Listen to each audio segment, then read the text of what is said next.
ఓ అవతార పురుషుడా, లోకమును కాకుండా నిన్ను అర్థం చేసుకునేలా, లోక సంకల్పమును కాకుండా స్కైప్ ఈస్ అవుట్ నీ ఆఫ్ డేట్ అని వస్తుంది. సంకల్పమును అర్థం చేసుకునేలా నన్ను మలుచు. శాశ్వత ప్రియతమ అవతార్ మెహర్ బాబా కీ జై. శాశ్వత ప్రియతమ అవతార్ మెహర్ బాబా కీ జై. అందరికీ శాశ్వత ప్రీతం అవతార్ మెహర్ బాబా కీ జై.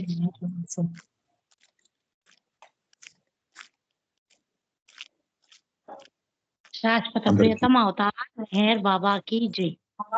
జై. జై మేర బాబా సార్. ఓకేనండి, జై మేర బాబా అండి. అందరికి జై మేర బాబా. వస్తా ఉండలేదు కదా సార్, అక్కమ్మ గారికి వస్తా ఉండలేదు. అదే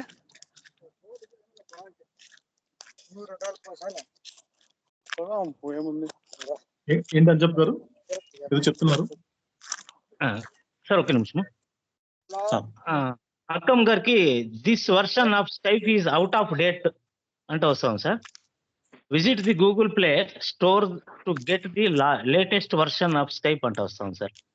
అంటే అప్డేట్ చేయాలండి, ప్లే స్టోర్ కి వెళ్ళి మీరు అప్డేట్ చేయాల్సి వస్తుంది దానికి. Okay sir, okay sir,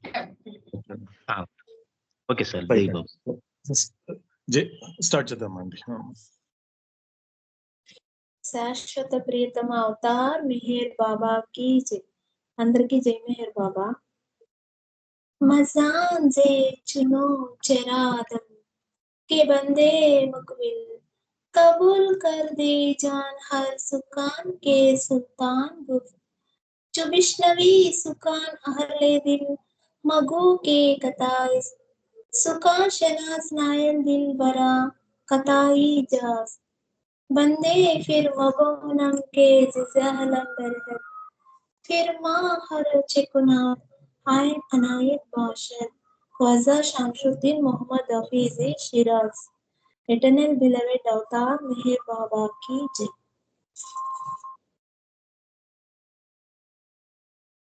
Shashwata Priyatama avatar Meher Baba ki jai. Befitting a fortunate slave, carry out every command of the master without any question of why and what. About what you hear from the master, never say it is wrong, because, my dear, the fault lies in your own incapacity to understand him. I am slave of my master, who has released me from ignorance. Whatever my master does is of the highest benefit to all concerned. Khwaja शामशुद्दीन Mohammad Hafeez Siraj. शाश्वत प्रियतम अवतार मेहर बाबा की जय.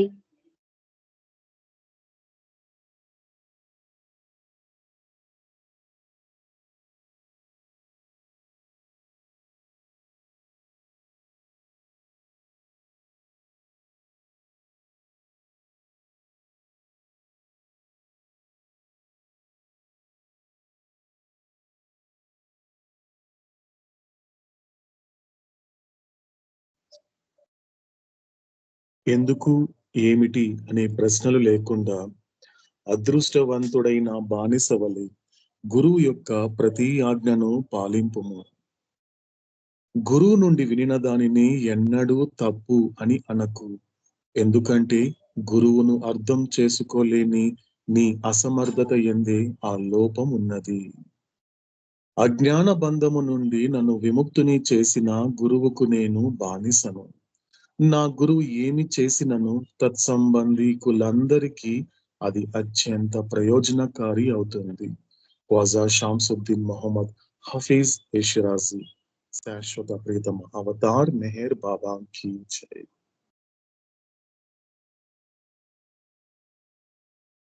శాశ్వత ప్రియతమ Avatar Meher బాబా key జై. అందరికీ జై Meyer బాబా. అన్నమాచార్యులు అందించినటువంటి ఒక సంకీర్తన. ఆధ్యాత్మికత గురించి మనందరికీ అవతారుడు అందించిన సందేశములలో 3 మాటలలో ఉండే మొదటి మాటను, అంటే ఎప్పుడైతే ఏది నిన్ను కలత చెందకుండా ఉంచుతుందో అప్పుడే నీవు ఆధ్యాత్మిక మార్గంలో ప్రారంభ దశలో ఉన్నట్లు.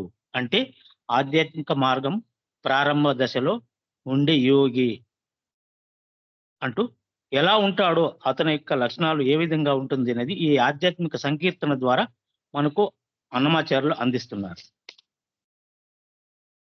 శాశ్వత ప్రియతమ అవతార్ మెహర్ బాబాకి జై.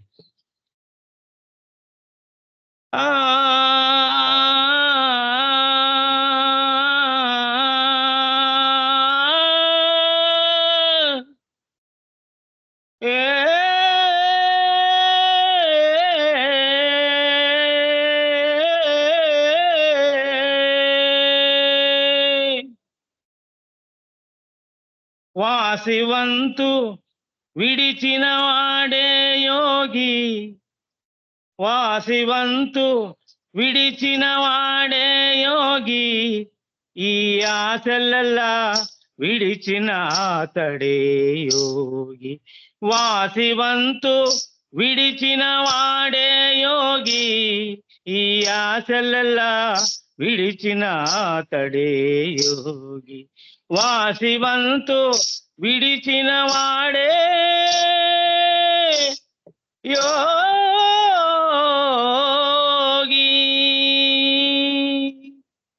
గద్దించి పారెడు తురగము వంటి మనసు వద్దని మరలించిన వాడే యోగి.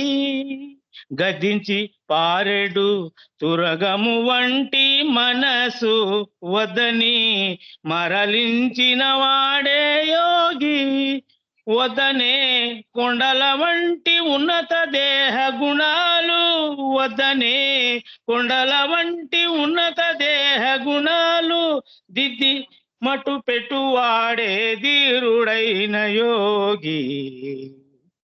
వాసివంతు విడిచిన వాడే యోగి, ఈ ఆశలలా విడిచిన అతడే యోగి. వాసివంతు విడిచిన వాడే యోగి. ముంచుకొన్న ఇంద్రియ భూమోహ జలదిలోన వంచన మునుగనట్టి వాడే యోగి. ముంచుకొన్న ఇంద్రియపు మోహ జలదిలోన వంచన మునుగనట్టి వాడే యోగి. పొంచి పుణ్య పాపములు పొట్టు వంటి కర్మములు, పొంచి పుణ్య పాపములు పొట్టు వంటి కర్మములు దంచి పరజలు వాడే తత్వమైన యోగి. వాసివంతు విడిచిన వాడే యోగి, ఈ ఆశలెల్లా విడిచిన వాతడే యోగి. వాసివంతు విడిచిన వాడే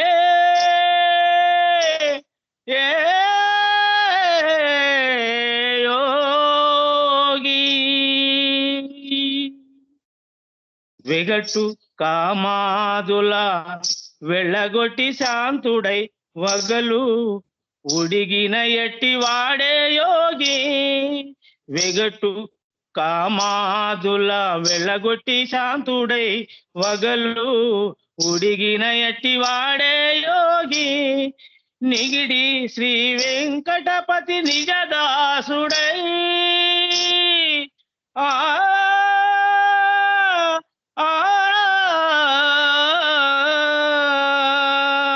నిగిడి శ్రీ వెంకటపతి నిజదాసుడై భక్తి తగిలి నిలుపువాడే ధన్యుడైన యోగి. వాసివంతు విడిచిన వాడే యోగి, ఈ ఆశలల్లా విడిచిన అతడే యోగి. వాసివంతు విడిచిన వాడే యోగి.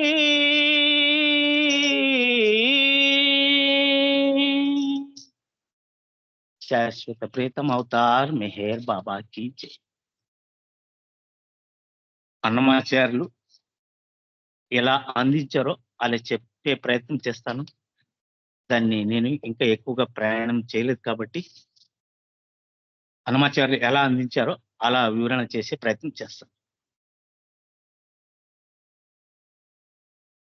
అంటే వాసివంతు విడిచిన వాడే యోగి, ఈ యాసలల్లా విడిచిన ఆతడే యోగి. అంటే ఈ కీర్తి విడిచిపెట్టిన వాడే అసలైన యోగి. అంటే ఈ ఆశలు కోరికలను విడిచిపెట్టిన వాడే అత్యుత్తమ యోగి అని అన్నమాచార్యులు చెప్తున్నారు. తర్వాత గద్దించి పారెడు తురగము వంటి మనసు వద్దని మరలించిన వాడే యోగి. అంటే ఈ మనసు ఎలా ఉంటుందంటే, ఈ గద్దించి పారెడు తురగము అంటే గుర్రము అయితే ఎలా అయితే దాన్ని అదిలించినప్పుడు అది ఎలా పరిగెత్తుతుందో అలా పరిగెత్తుతుంది మనసు అని ఇక్కడ అన్నమాచార్యులు చెప్తున్నారు.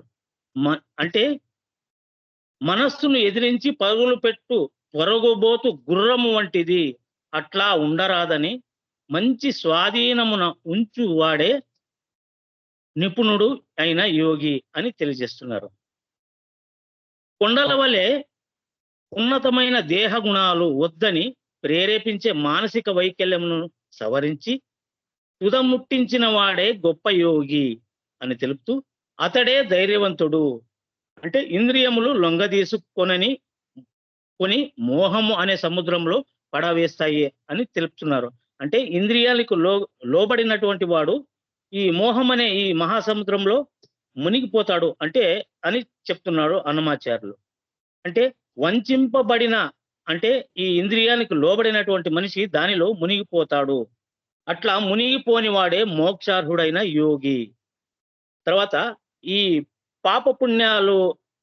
పాపపుణ్యాలనే ధాన్యపు గింజల మీద పొట్టు వంటివి నరులు చేసే ఈ కర్మలు అంటే ఈ సంస్కారాలని తెలియజేస్తున్నాడు.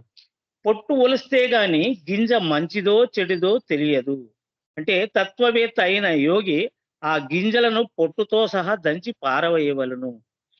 ఈ హేయమైన కామము మొదలైన వాని వెళ్ళగొట్టి శాంతి పొందిన వాడే సఫలుడైన యోగి. పగ కపటము విడినాడిన వాడే పరమయోగి. అతిశయించి శ్రీ వెంకటపతి దాసుడై అంటే నిజదాసుడై భక్తి మార్గంలో జీవిస్తూ వైష్ణవ ధర్మాన్ని నిలుపువాడే ధన్యుడైన హరిమెచ్చిన ఎట్టి యోగి అంటూ అన్నమాచార్యులు తెలుపుతున్నారు. ఇలా నాకు అన్నమాచార్యులు అందించారు. శాశ్వత ప్రీతం అవతార్ మెహర్ బాబా కీ జై. వివరణని గురువు గారు అందిస్తే చాలా బాగుంటుంది.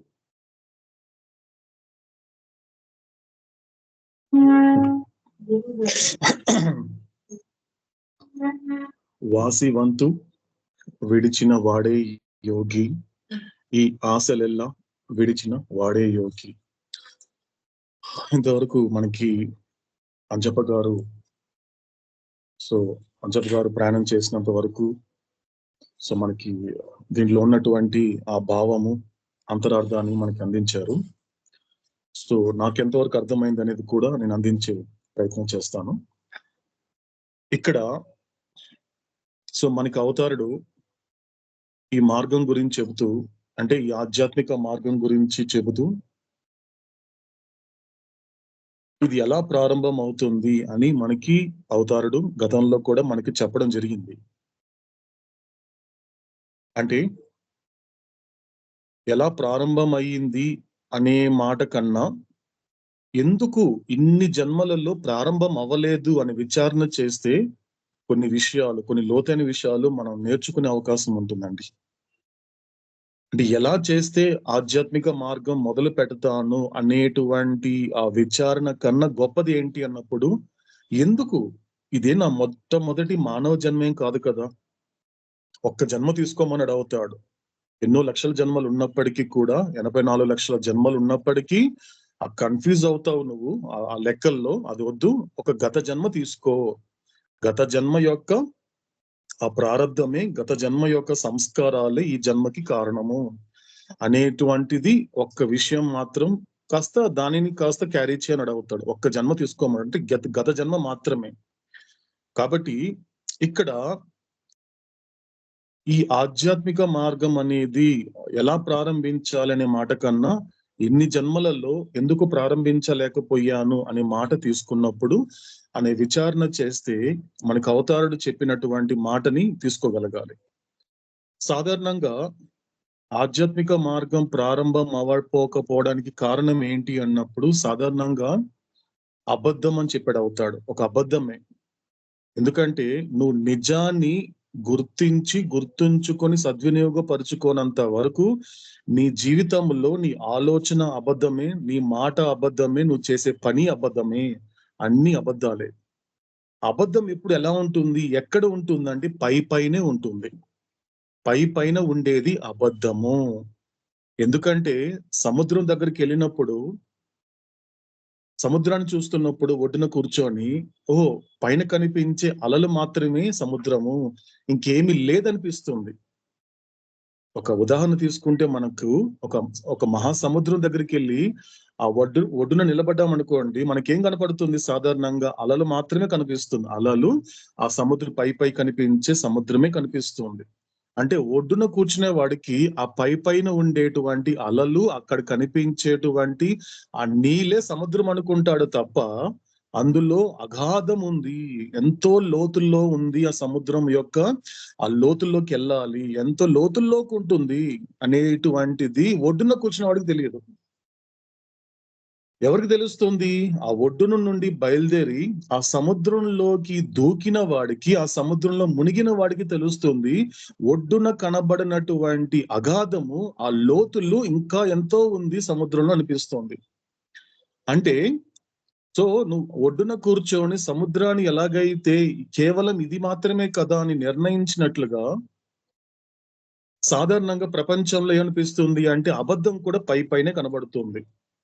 ఆ పైన కనిపిస్తుంది. నీకు కనిపించేవన్నీ, నీ పై కనిపించేది, నీకు అర్థం అవుతున్నట్లు అనిపించేది, అవన్నీ పైనే కనబడతాయి. అంటే ఉపరితలం అంటారు తెలుగులో, సర్ఫేస్ అంటారు ఇంగ్లీష్ లో. పై కనపడుతోంది. ఆ సర్ఫేస్ లో కనిపించేదంతా కూడా అబద్ధమే.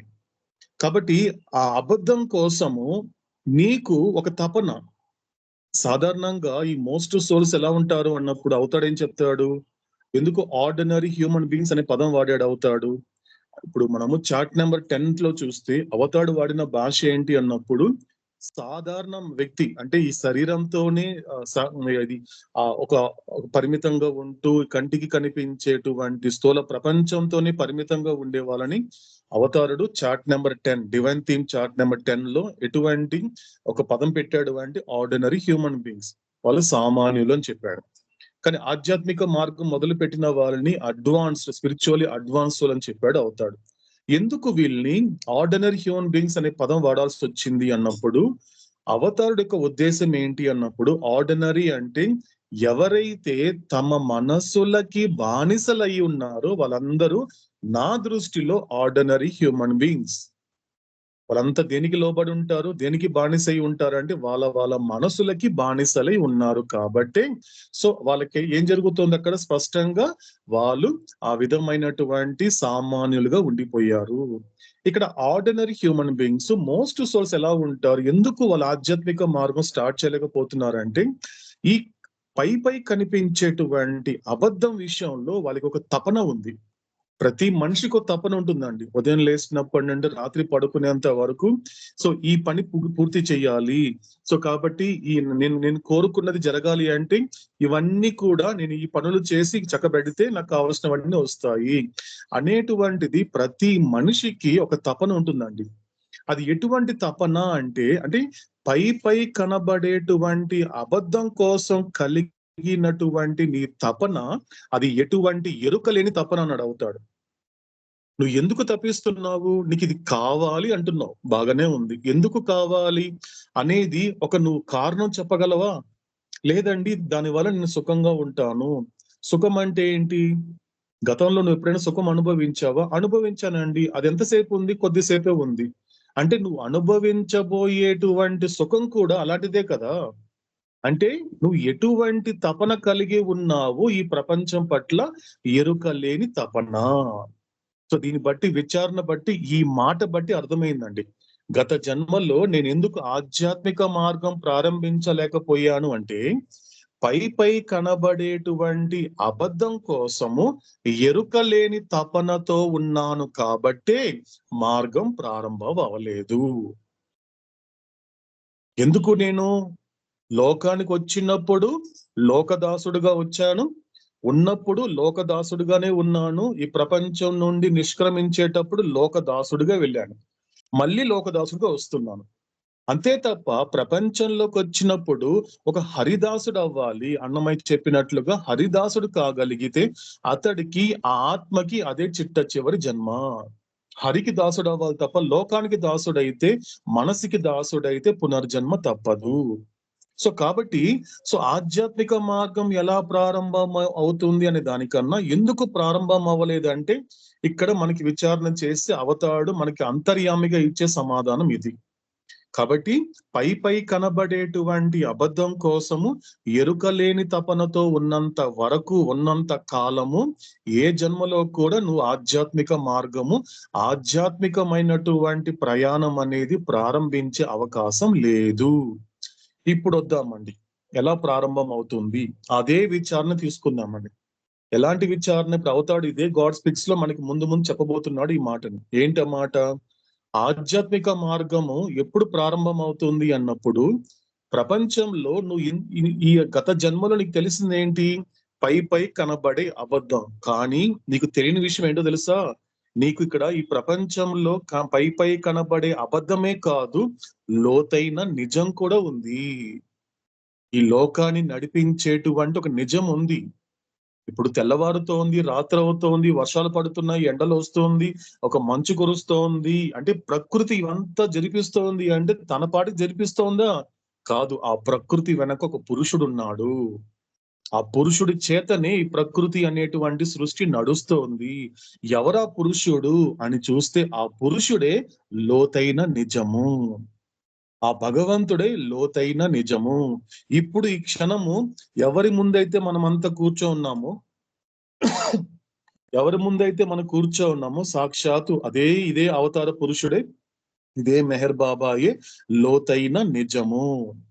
కాబట్టి ఇటువంటి అవతార్ మెహర్ బాబా లాంటి లోతైన నిజం కోసము ఎప్పుడైతే నీకు ఎరుకతో కూడిన తపన కలిగినప్పుడు అక్కడి నుండే మార్గం ప్రారంభం అవుతుంది.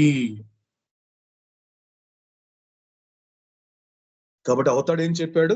The path begins with conscious longing for a deeper reality. ఇదండి మనకి చెప్పింది. దీనికి ఒక దృశ్య రూపమే, ఒక సంకీర్తన రూపంలో అందించాడు మనకి అన్నమయ్య. అది ఇంతవరకు మనకి అంజప్ప గారు ఆలపించినటువంటి సంకీర్తన, ఆధ్యాత్మిక సంకీర్తన. ఎవరి గురించి మాట్లాడుతున్నాడు అంటే అన్నమయ్య ఇదంతా కూడా యోగి గురించి. యోగి అంటే ఎవరు అంటే ఇదే గాడ్ స్పీక్స్ లో రెఫరెన్స్ అండి. ఇదే గాడ్ స్పీక్స్ లో చాట్ నెంబర్ 5 చూస్తే ఈ పాత్ బిగిన్ చేసిన వ్యక్తి, ఫస్ట్ ప్లేన్ లో ఉన్న వ్యక్తి యోగి. కాబట్టి ఆధ్యాత్మిక మార్గం అంటే లోతైన నిజం కోసం ఎరుకతో కూడినటువంటి తపనతో ప్రారంభమైనటువంటి ఆ ఆత్మ యొక్క ఆధ్యాత్మిక ప్రయాణము మొదలు పెట్టిన వాడు ఎవరు అంటే అతడే మొదటి భూమికలో ఉన్నటువంటి యోగి. రెఫరెన్స్ ఏంటి మనకి? గాడ్ స్పీక్స్ లో ఉన్నటువంటి chart number 5, the journey chart. కాబట్టి కంప్లీట్ గా ఈ సంకీర్తన అంతా కూడా ఆ మొదటి భూమికలో ఉన్న వాడి యొక్క లక్షణాలు ఏంటి, ఎలాంటి యోగి అతను అనేది మనకి ఈ సంకీర్తనలో అందిస్తున్నాడు మనకి అన్నమయ్య. మొదటి మనం ఒక పల్లవి చూస్తే, వాసివంతు విడిచిన వాడే యోగి. మనందరికి తెలిసిందే, విడిచిపెట్టడం, పరిత్యాగం అని చెప్పాడు అవుతాడు. రెనౌన్సియేషన్ అని చెప్పాడు. Only real renunciation, పరిత్యజించడము.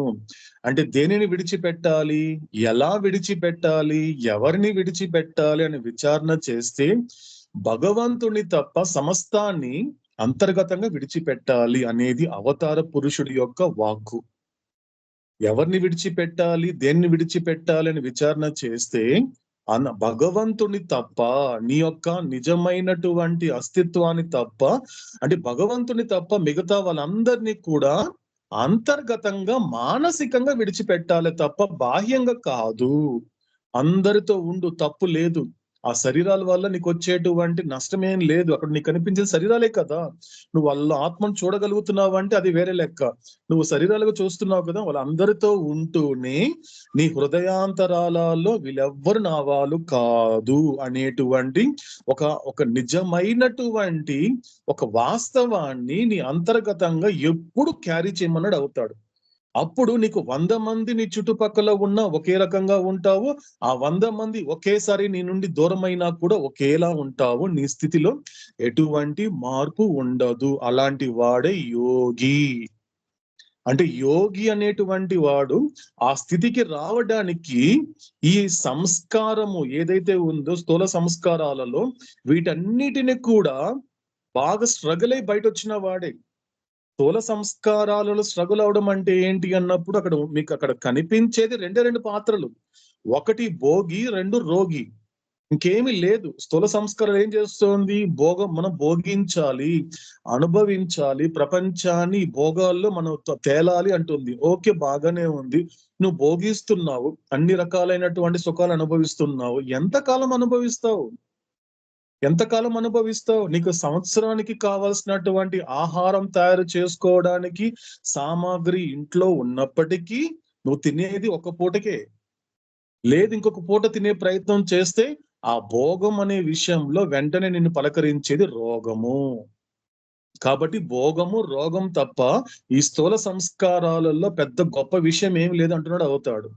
కాబట్టి ఇదంతా కూడా నాకు తృప్తినివ్వదు. నాకు వీటి వల్ల నాకు ఎటువంటి యథార్థమైన నిజమైన సుఖం అనేది ఇందులో లేదు అనేటువంటి ఒక నిర్భయంతో కూడినటువంటి నిర్ణయానికి వచ్చి ఆధ్యాత్మిక మార్గం మొదలుపెట్టి మొదటి భూమిలోకి అడుగు పెట్టి యోగి అయిన వాడే ఇప్పుడు మనకి అన్నమయ్య అందిస్తున్నటువంటి ఆ పాత్ర.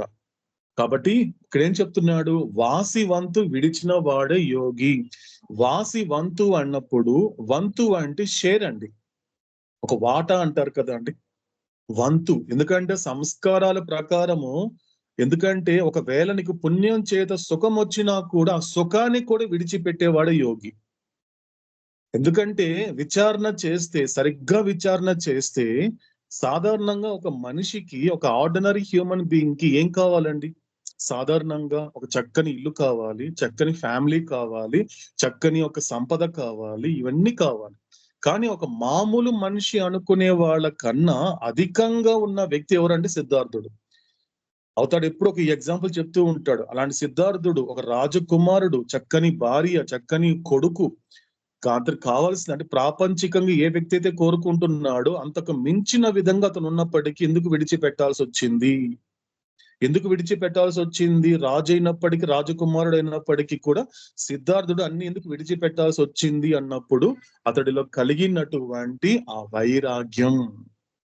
ఎందుకంటే యోగి అంటే గుర్తు పెట్టుకోవాల్సింది ఏంటి అన్నప్పుడు జ్ఞానం చేత మోక్షం పొందేటువంటి యొక్క ప్రయాణంలో, ఆ ప్రక్రియలో అతడి యొక్క స్థితి ఎలా ఉంటుందా అంటే అతను వైరాగ్య స్థితిలో ఉంటాడు.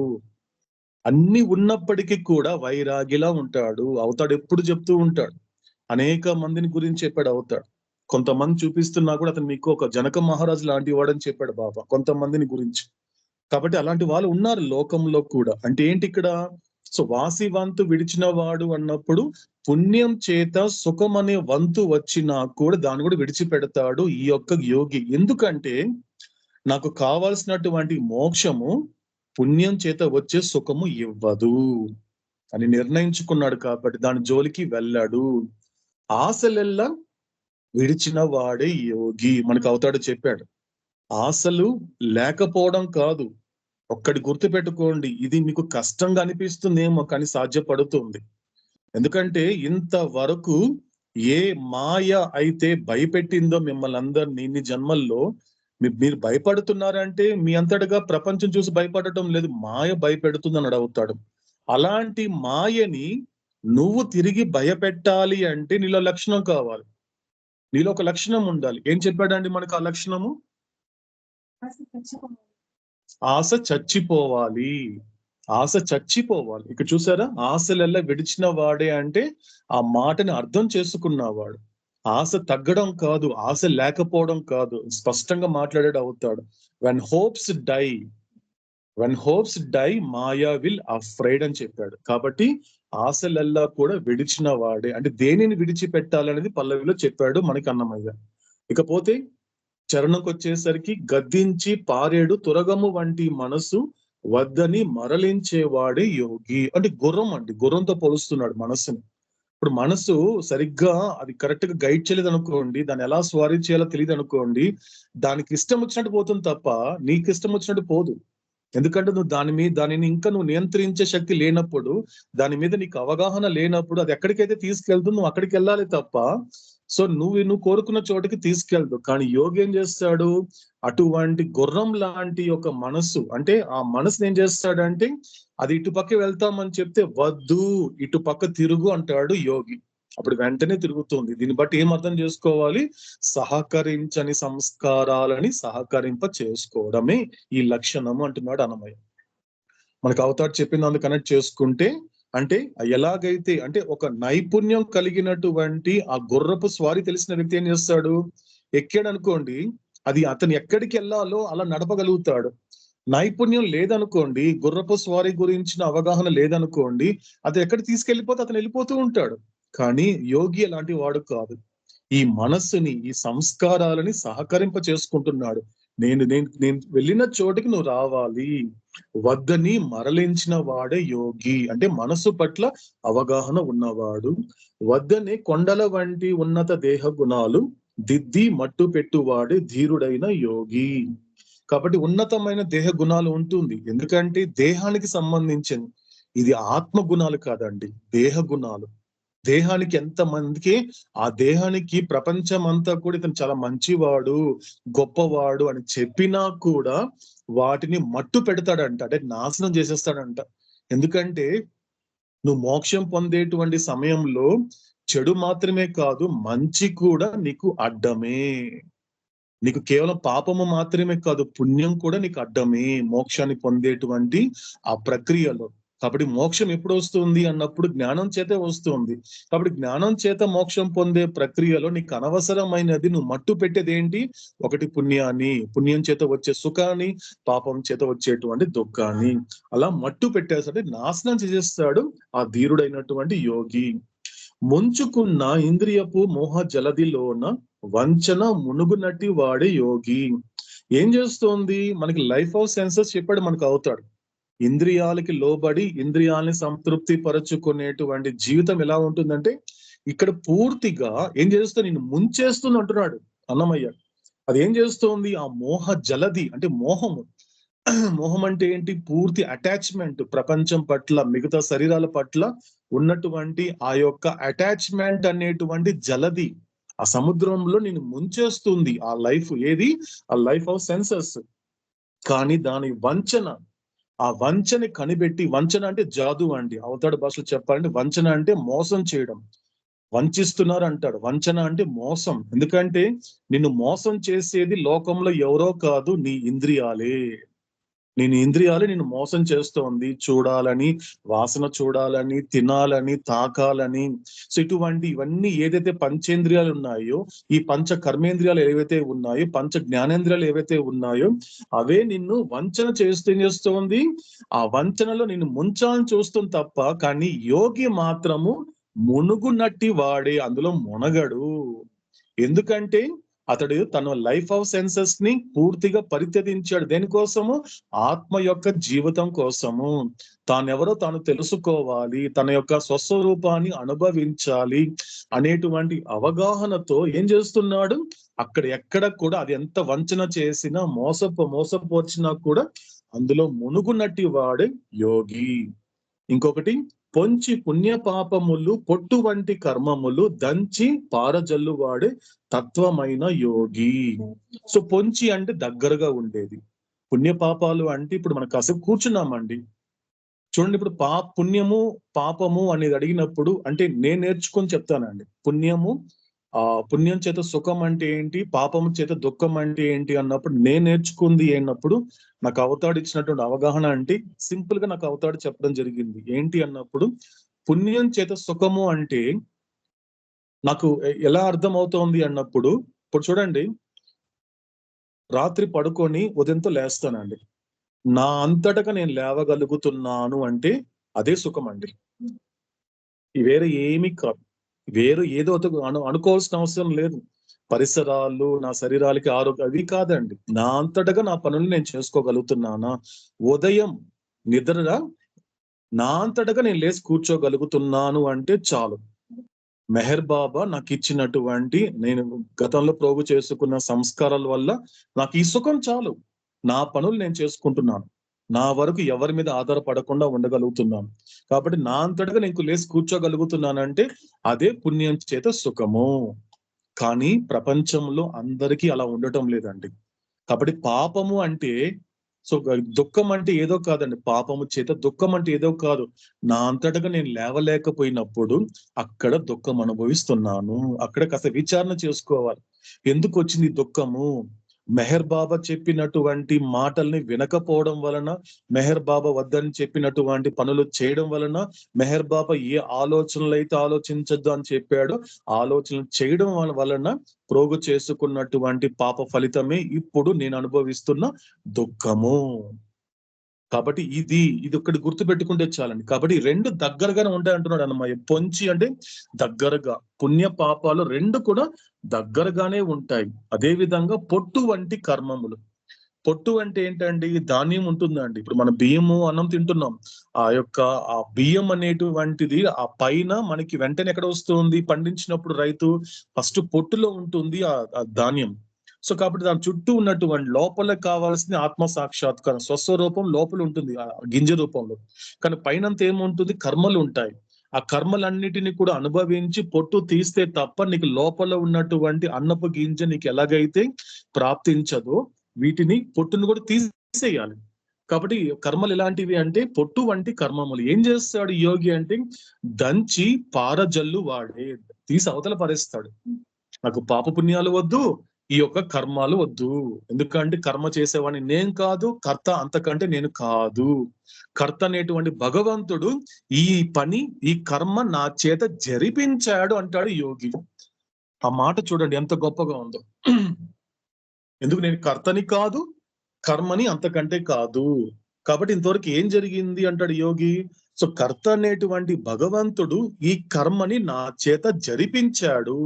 కాబట్టి నేను ఎవరిని ఇక్కడ ఒక పరికరానే తప్ప నేను కర్తని కాదు, కర్మని అంతకంటే కాదు. కాబట్టి దంచి జల్లేస్తాడు అంతే, విసిరి పడేస్తాడు అంతే యోగి. కాబట్టి తత్వమైన అసలైనటువంటి ఆత్మతత్వం తెలుసుకున్నటువంటి యోగి వెగటు కామాదుల వెళ్ళగొట్టి శాంతుడై వగలు ఉడిగినట్టి వాడే యోగి. కాబట్టి వెగటు అంటే ఏంటి అన్నప్పుడు అసహ్యం, వెగటు చేస్తుందండి. వెగటు అనే పదం ఎప్పుడు వస్తుంది అంటే, ఇప్పుడు చూడండి మన వెగటు అనే పదం ఎక్కడ మనకి ప్రాక్టికల్ గా అర్థం అవ్వాలి అంటే, ఎవరైనా మనకి చాలా సంవత్సరాల నుండి ఆ స్వీట్ తినాలండి అనేసి ఎప్పటి నుంచి కొన్ని సంవత్సరాల నుంచి అనుకున్నాను అనుకోండి నేను. సో ఒకరోజు ఏమైపోయింది, ఆ వ్యక్తి వచ్చాడు, చాలా సంవత్సరాల తర్వాత ఒక స్వీట్ తీసుకొచ్చాడు. తీసుకొచ్చి నా ముందు పెట్టాడు. 1 కేజీ పెట్టాడు. కేజీ పెట్టేసరికి ఏం చేసి, అబ్బా నాకు ఎప్పటి నుంచో వెయిట్ చేస్తున్నానండి, ఇది తెప్పించుకోవాలని, నేను చాలా సంవత్సరాలు 5-6 ఏళ్ళ నుంచి ట్రై చేస్తున్నానంటే, అవునా తినండి అనేసి నా ముందు పెట్టాడు. నేనేం చేశాను, ఒకటి తింటూ వచ్చాను. ఫస్ట్ ఏంటి బాగానే ఉండింది, రెండోది బాగానే ఉంది, మూడోది కూడా బాగుంది. కానీ అది ఆయన ఏం చెప్పాడు, తినేసేయండి, 1 కేజీ తినేసేనాడు. అవునా కేజీ తినేయమంటారని నేను ప్రయత్నం చేశాను అనుకోండి. సో రెండోది తిన్నాను, మూడోది తిన్నాను స్వీట్, 4వ తిందామంటే మాత్రము ఎందుకో అయిష్టం ఏర్పడింది. ఇన్ని 5-6 సంవత్సరాల నుంచి ఏ సంస్కారం అయితే లాగుతోందో, దేన్ని తినాలి, వెంటనే కనిపిస్తే కేజీ తినాలి అనిపించినటువంటి ఆ సంస్కారాలు ఆ కళ్ళ ముందు వచ్చేసరికి మాత్రము అది యాక్సెప్ట్ చేయట్లేదు. ఒక రకంగా అయిష్టం ఏర్పడిపోయింది. ఇంకా పోని ఆ రెండోది మూడోది తినేసాను అనుకోండి, 4వ తిన్నాను అనుకోండి, 5వది చూస్తే మాత్రం వెగటు వస్తుంది. వెగటు అంటే ఒక రకంగా చూస్తేనే ఇబ్బందిలా ఉంటుంది, వెగటు అంటారు దాన్ని. వెగటు అంటే ఏంటి, ఇంకా దాని వైపు చూడాలనేటువంటి ఆసక్తి లేకపోవడం, అనాసక్తి అంటారు ఆధ్యాత్మికతలో. వేదాంతంలో ఏమంటారంటే దానిని అనాసక్తి, దేని మీద ఆసక్తి లేకపోవడము, అలా వెగటు. సో కాబట్టి కామాదులు ఏదైతే ఉన్నాయో, ఇవన్నీ కోరికలు ఏదైతే ఉన్నాయో, వీటి మీద వెగటు కలిగి వాటిని వెళ్ళగొట్టేస్తాడు. అంటే దాన్ని ఏం చేస్తాడు, మెడబెట్టి బయట తరిమేస్తున్నాడు కామాలని. యోగి ఏం చేస్తున్నాడంటే వెగటు కలిగిస్తోంది అవంతా కూడా, నాకెందుకు ఆ కోరికలని, ఆ కోరికల్ని మెడబెట్టి వెళ్ళగొట్టేస్తున్నాడు. అంటే నీతో నాకు పని లేదు, వెళ్ళగొడితేనే అక్కడ వచ్చినటువంటి లక్షణం ఏంటి, శాంతుడై, పీస్ ఆఫ్ మైండ్. పీస్ అంటున్నాం కదండి, ప్రశాంతత. అక్కడ శాంతుడయ్యాడు. కాబట్టి ఈ వెగటు కలిగించేటువంటి ఈ యొక్క అరిషడ్ వర్గాలు అవతాడు చెప్పినటువంటి లస్ట్, యాంగర్, గ్రీడ్ని అట్లా వెగటు కలిగేలాగా వాటిని గనుక మెడబెట్టి బయటికి తరిమేయగలిగితే అప్పుడు మాత్రమే నువ్వు శాంతుడవుతావు. అప్పటిదాకా నీకు అశాంతి తప్ప శాంతం ఉండదు. సో వగలు ఉడిగినట్టి వాడే యోగి. కాబట్టి నిగిడి శ్రీ వెంకటపతి నిజదాసుడై భక్తి తగిలి నిలుపువాడు ధన్యుడైన యోగి. నిగిడి అంటే అందరికన్నా అన్నిటికన్నా ఉన్నతుడైనటువంటి ఆ పరమాత్ముడికి గనుక నిజదాసుడై ఆయనకి దాసుడు కాగలిగితే, సో మనకి హఫీజ్ చెప్పినటువంటి థర్డ్ కప్లెట్ కి వచ్చేసరికి I'm slave of the master who has released me from ignorance. అంటే ఏంటి ఇక్కడ అంటే అజ్ఞాన బంధము నుండి నన్ను విముక్తి చేశాడు కాబట్టి నేను నా గురువుకి బానిస అని లోకానికి ఒక కారణం చెప్పాడు. అంటే దాసత్వం, నువ్వు స్లేవ్ అయితే తప్ప అవతార్ మెహర్ బాబా అనేటువంటి గురువు నీ అజ్ఞానం నుండి బయటపడేయాడు. ఎందుకంటే నీ సమస్య ప్రపంచం కాదు, నీ సమస్య నిజానికి ఈ యొక్క శరీరం కాదు, నీ సమస్య ఏది కాదు. నీ సమస్య ఏంటి అంటే సంస్కారాల రూపంలో ఉన్న అజ్ఞానమే. ఇది చెప్పగలగాలి మనకి. ఎందుకంటే మన గతంలో కూడా కళ్యాణ్ చెప్పిన అంబాజీ అనేటువంటి, ఆ తర్వాత కళ్యాణ్ గా ఉన్న పేరు ముందు అంబాజీ అనేటువంటి ఆ శిష్యుడు సమర్థ రామదాస్ వచ్చినప్పుడు ఆయన సంతోషపడేలాగా అతను చెప్పినటువంటి మాటకి సంతోషపడి శిష్యుడిలాగా యాక్సెప్ట్ చేశాడు. ఏం చెప్పాడు ఇంతవరకు, ఎందుకు నా దగ్గర శిష్యుడిగా చేరాలనుకుంటున్నావు అని అందరిని అడిగినప్పుడు ఆ సమర్థ రామదాస్ మిగతా వాళ్ళు ఏం చెప్పారు, ఆ గురుదేవా మేము ఈ దుఃఖాలతో బాధపడుతున్నాము, ఈ అనారోగ్యాలతో బాధపడుతున్నాము, ఈ పేదరికంతో బాధపడుతున్నాము, రకరకాలైనటువంటి ఆందోళనతో బాధపడుతున్నాం, వాటి నుండి వాటితో బాధపడుతున్నాం అన్న వాళ్ళే తప్ప అంబాజీ వచ్చేసరికి వాటిని ఎవరిని యాక్సెప్ట్ చేయలేదు సమర్థ రామదాస్. ఒక్కరిని యాక్సెప్ట్ చేశాడు, అతడే అంబాజీ, అతడే కళ్యాణ్. ఏమన్నాడు, ఎందుకు అందరిని అడిగినట్లుగానే అంబాజీని కూడా అడిగాడు సమర్థ రామదాస్. ఎందుకు నా దగ్గర శిష్యరికం చేయాలనుకుంటున్నావు, నీ సమస్య ఏంటి, నీ బాధ ఏంటి అని అన్నప్పుడు ఆయన ఏం చెప్పాడంటే నా బాధ, నా సమస్య నా అజ్ఞానము అన్నాడు. అజ్ఞానంతో బాధపడుతున్నాను గురుదేవా, ఈ అజ్ఞానం నుండి బయటపడేయండి, కాబట్టి నేను మీకు సర్వార్పణ అవుతాను అన్నాడు ఆయన. ఇది మెహర్ బాబాని కోరుకోవాల్సింది, ఇది మనకి గురువుని కోరుకోవాల్సింది. ఏది కోరుకోవాలి అంటే ఒక రియల్ డెజర్ ఏదైతే అంటారో, కోరిక లేని కోరిక అంటే ఏదైనా ఉందంటే ఇది అని మనకి అంబాజీ ద్వారా లోకానికి అందించాడు సమర్థ రామదాస్.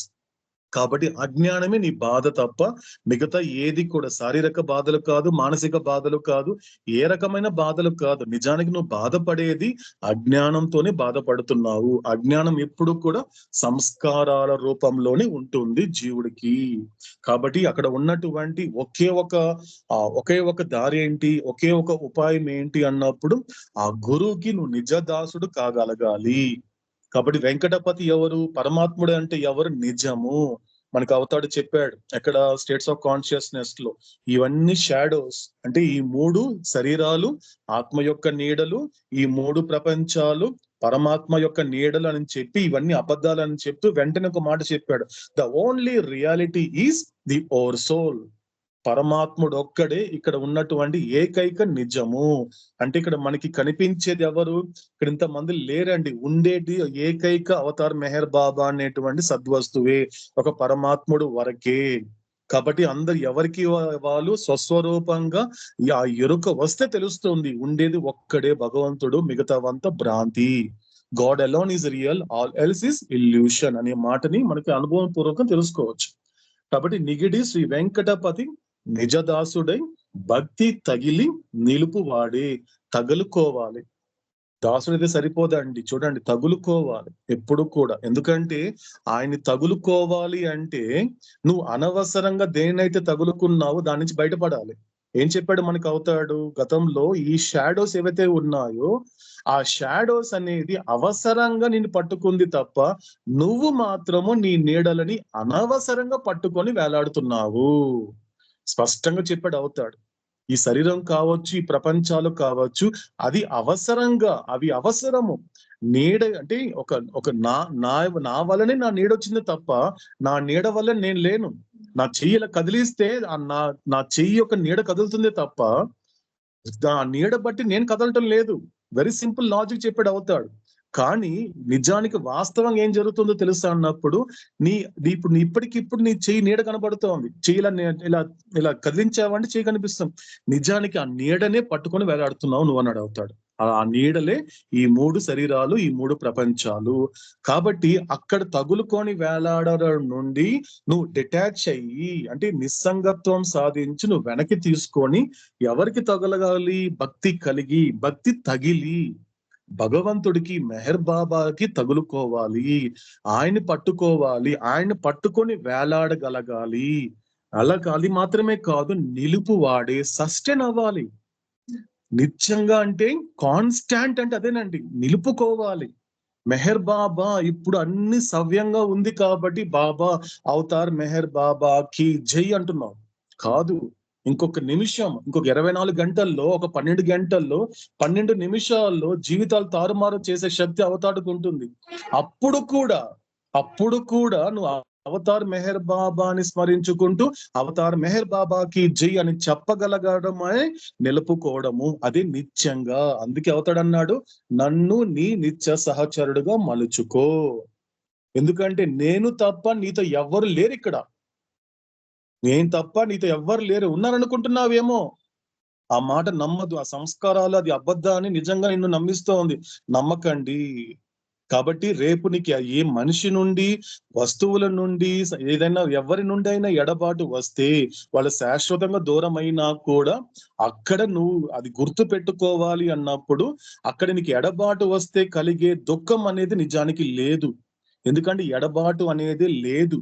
ఎందుకంటే ఎవరైనా నీతో ఉంటే కదా దూరం అవడానికి. ఇక్కడ నీతో ఎవరు లేరురా, ఉండేది నేను ఎలాగో దూరం అవను.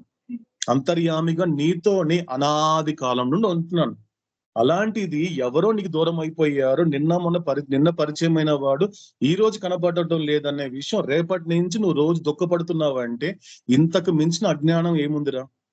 కాబట్టి ఇక్కడ ఎవ్వరు నీతో లేరు. ఉండే వాళ్ళంతా నీకు అనిత్యంగా ఉన్నారు. అంటే నీతో అలా ఉండి హాయ్ చెప్పి బాయ్ చెప్పి వెళ్ళిపోయేవారే తప్ప నీతో ఎవ్వరు కాన్స్టాంట్ గా ఇక్కడ ఎవ్వరు లేరురా. అది గుర్తించగలిగితే నువ్వు నేను చెప్పినటువంటి మాట ఇది, డోంట్ వరీ, బీ హ్యాపీగా ఉండగలుగుతావు, ఏది జరిగినా జరగకపోయినా. కాబట్టి ఇది అదే చెప్తున్నాడు, నిలుపు వాడే నిలపాలండి, కాన్స్టాంట్ గా ఉండాలి. అవతారం నమ్మడం అనేది, అవతారు పట్ల విశ్వాసం కలగడం అనేది అది ఎప్పుడు కాన్స్టాంట్ గా నిలుపుకోవాలి. అది నా స్థితి పరిస్థితుల మార్పు వచ్చినా కూడా, నా చుట్టూ పరిస్థితులు ఎన్ని మారినా కూడా, ఎవరు ఎలా నన్ను నా పట్ల ప్రవర్తించినా కూడా, నేను నా భగవంతుడి పట్ల, నా జన్మకారకుడి పట్ల కలిగిన ఆ విశ్వాసము, ఆ నిజ దాసత్వము, ఆ యొక్క బానిస కాగలడం అనేటువంటిది ఆయన తగులుకొని నిలుపుకున్నవాడే. ఎవరు లాస్ట్ ఏమంటున్నాడు మనకి అన్నమయ్య? లాస్ట్ ఎలాంటి వాడు? యోగి, ధన్యుడైన యోగి, ఫార్చునేట్. మనకి హఫీజ్ చెప్పినటువంటి ఫార్చునేట్స్లే ధన్యుడు అంటే ఎవరు? అలాంటి వాడు ధన్యుడు అని మనకి అన్నమయ్య అందించినటువంటి సంకీర్తనల్లో. సో అవతాడు చెప్పిన మాటకి కనెక్ట్ చేసుకుంటే, ఈయన పాటకి అవతాడి మాట కనెక్ట్ చేసుకుంటే మనకి బాటకి ఉపయోగపడేటువంటి ఒక చక్కని సాహిత్యాన్ని మనకి అంజప్ప గారి ద్వారా అవతాడు అందించాడండి. శాశ్వత ప్రీతమ అవతార్ మెహర్ బాబా కీ జై. ఓకేనండి. సో ఇది మనకి అంజప్ప గారు అందించినటువంటి ఆధ్యాత్మిక సంకీర్తన. ఇక మనము అవతాడి చెప్పినటువంటి మాటల్ని కొనసాగించే ప్రయత్నం చేస్తున్నాము. కాబట్టి అవతార పురుషుడైనటువంటి మెహర్ బాబా భగవంతుడిగా మాట్లాడుతూ అందిస్తున్నటువంటి గాడ్ స్పీక్స్ అనేది మనము గత 99 రోజుల నుంచి కొనసాగుతోంది. సో నిన్నటి వరకు మనకి అవతాడు ఏం చేశాడంటే, ఉన్నటువంటి 10 భాగాల్లో ఆ మొదటి భాగం ఎలా, ఎందుకంటే మనం ముందు వెళ్తున్నా కూడా మనకి రిపిటేషన్ ఉంటుందండి. ఎందుకంటే వెళ్ళే కొద్దీ అది మనం ఎన్ని పార్ట్స్కి వెళ్ళినప్పటికీ, అప్ టు 10th పార్ట్ వెళ్ళినప్పటికీ కూడా లైఫ్ లాంగ్ మనం క్యారీ చేసుకుంటూ ఎవరికి వాళ్ళు అంతర్గతంగా ప్రయాణం చేయాల్సినటువంటి మాటలు ఆ 7 pages అండి. మళ్ళీ ఇంకోసారి రిపీట్ చేసుకుందాము. ఆ 7 pages ఏదైతే ఉందో, స్టేట్స్ ఆఫ్ కాన్షియస్నెస్ ఏదైతే ఉందో, అది ఒక గాడ్ స్పీక్స్ కి ఒక బేస్ అండి. ఒక బేస్, ఒక పునాది లాంటిది. కాబట్టి మనం ముందు ముందు ఎంత ప్రయాణం చేస్తున్నా కూడా, ఎక్కడ తీసుకెళ్తున్నా కూడా డెఫినెట్ గా అవతారుడు ఈ 7 పేజీలు అనేటువంటిది కూడా ముందు ముందు మనకి బాబా అందించబోయేటువంటి 276 పేజీలన్నీ కూడా ఇవి కనెక్ట్ చేసే ప్రయత్నం మనకి చేసుకుంటూ దాన్ని క్యారీ చేసుకుంటూ పోవాలి ప్రతిదీ మాట. ఎందుకంటే అక్కడ లక్షణాలు చెప్పాడు. అంటే హౌ టు లీడ్ ఒక purposeful life, how to stay with God, తర్వాత అవతార్ మెహర్ బాబాని శాశ్వత ప్రీతముడిగా నిత్య సహచరుడిగా ఎలా మలుచుకోవాలి, మలుచుకునేటువంటి ప్రక్రియలో భాగంగా మనకు వచ్చేటువంటి అబ్స్టాకిల్స్ ఏంటి, అటువంటి అబ్స్టాకిల్స్ ని కూడా ఎలా ఓవర్కమ్ చేయాలి అనేది ప్రతిదీ మనకి అవతాడు ఆ 7 pages లో ఇవ్వడం జరిగింది. కాబట్టి అది ఎప్పుడు రిపిటేషన్ అనేది లైఫ్ లాంగ్. ఎందుకంటే గాడ్ స్పీక్స్ అనే దానికి జీవం రావడానికి మొత్తం ప్రతి పదం కూడా అందులో 7 పేజీల్లో ఉన్నటువంటి ఒక అద్భుతమైన జీవం ఉంటుందండి.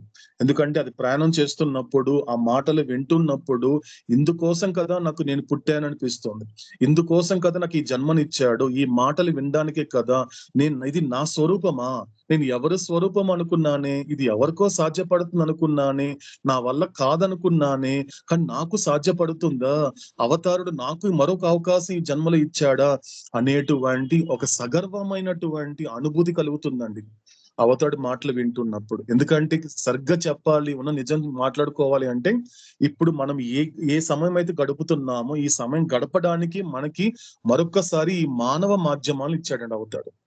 ఈ మానవ జన్మ ఎందుకు ఇచ్చాడు, మరొకసారి మానవ మాధ్యమాలు ఎందుకు ఇచ్చాడు అంటే, ఈ క్షణం ఈ రోజు మనము అవతారుడు సమక్షంలో కూర్చున్నాము అంటే ఈ క్షణం ఏ గడిలో అయితే గడుపుతున్నామో దీనికోసమే ఈ జన్మ ఇచ్చాడండి. మరొక్కసారి ఇచ్చాడు, మరొక ఆపర్చునిటీ ఇస్తున్నాడు, మరొకసారి అవకాశం ఇచ్చాడు అవతాడు.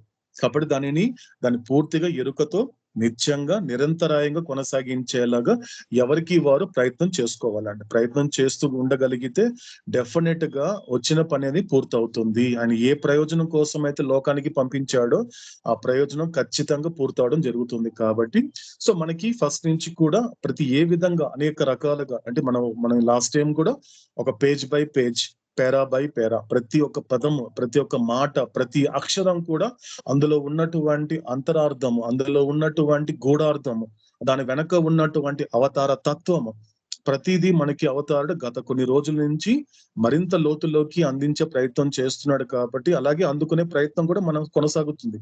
సో అదే విధంగా మనకి స్టేట్స్ ఆఫ్ కాన్షియస్నెస్ కూడా అలాగే మనకి కంప్లీట్ చేయడం జరిగింది బాబా 1 by 1 తీసుకుంటూ, పేరా బై పేరా, పేజ్ బై పేరా. అదే విధంగా సెకండ్ పార్ట్ కూడా. సో సెకండ్ పార్ట్ కూడా వచ్చేసరికి మనకి సో ఆ కథ ఎలా మొదలయ్యింది, ఆ కథ అనేది ఎలా మొదలైంది అంటే నా యొక్క ఈ 3 కథలకి మూలమైనటువంటి అంటే ఆ జరిగిపోయినటువంటి నిన్నటి నా కథ కావచ్చు, జరుగుతున్నటువంటి ఇప్పటి నా కథ కావచ్చు, జరగబోయేటువంటి రేపటి నా కథ కావచ్చు, వీటన్నిటికీ కథకి మూలము, పునాది, ఆధారం ఏంటంటే ఆ ఆది ప్రేరణ సమయంలో నాకు కలిగినటువంటి ఆది ప్రేరణతో వచ్చినటువంటి ప్రశ్న నేనెవరు. కాబట్టి నా కథ యొక్క ఎక్కడ మొదలైంది అన్నప్పుడు అక్కడ మొదలైంది. కానీ ఆ కథ కొనసాగడానికి ఏది సహకరించింది, నా సంస్కారాలే. ఎందుకంటే సంస్కారాలు పెరిగితే తప్ప నా చైతన్యం అనేది వికసించదు. ఇక్కడ బాగా అర్థం చేసుకోవాల్సిన విషయం అదంతా కూడా నేను మనకి అవతాడు అందించాడు.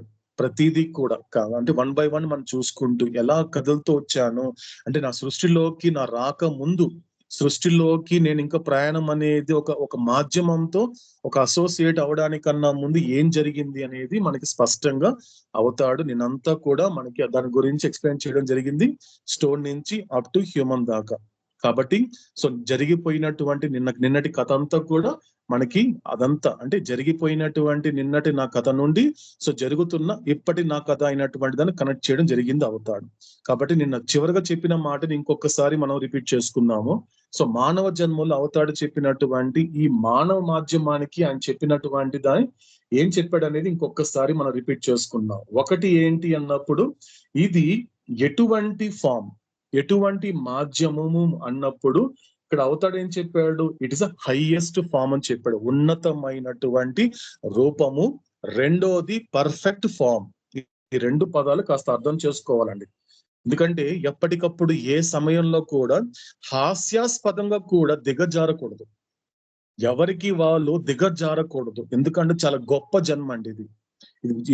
ఇది మనకి ఎప్పుడు రిపీట్ చేస్తూనే ఉంటాడు అవతడు, హాస్యాస్పదంగా కూడా.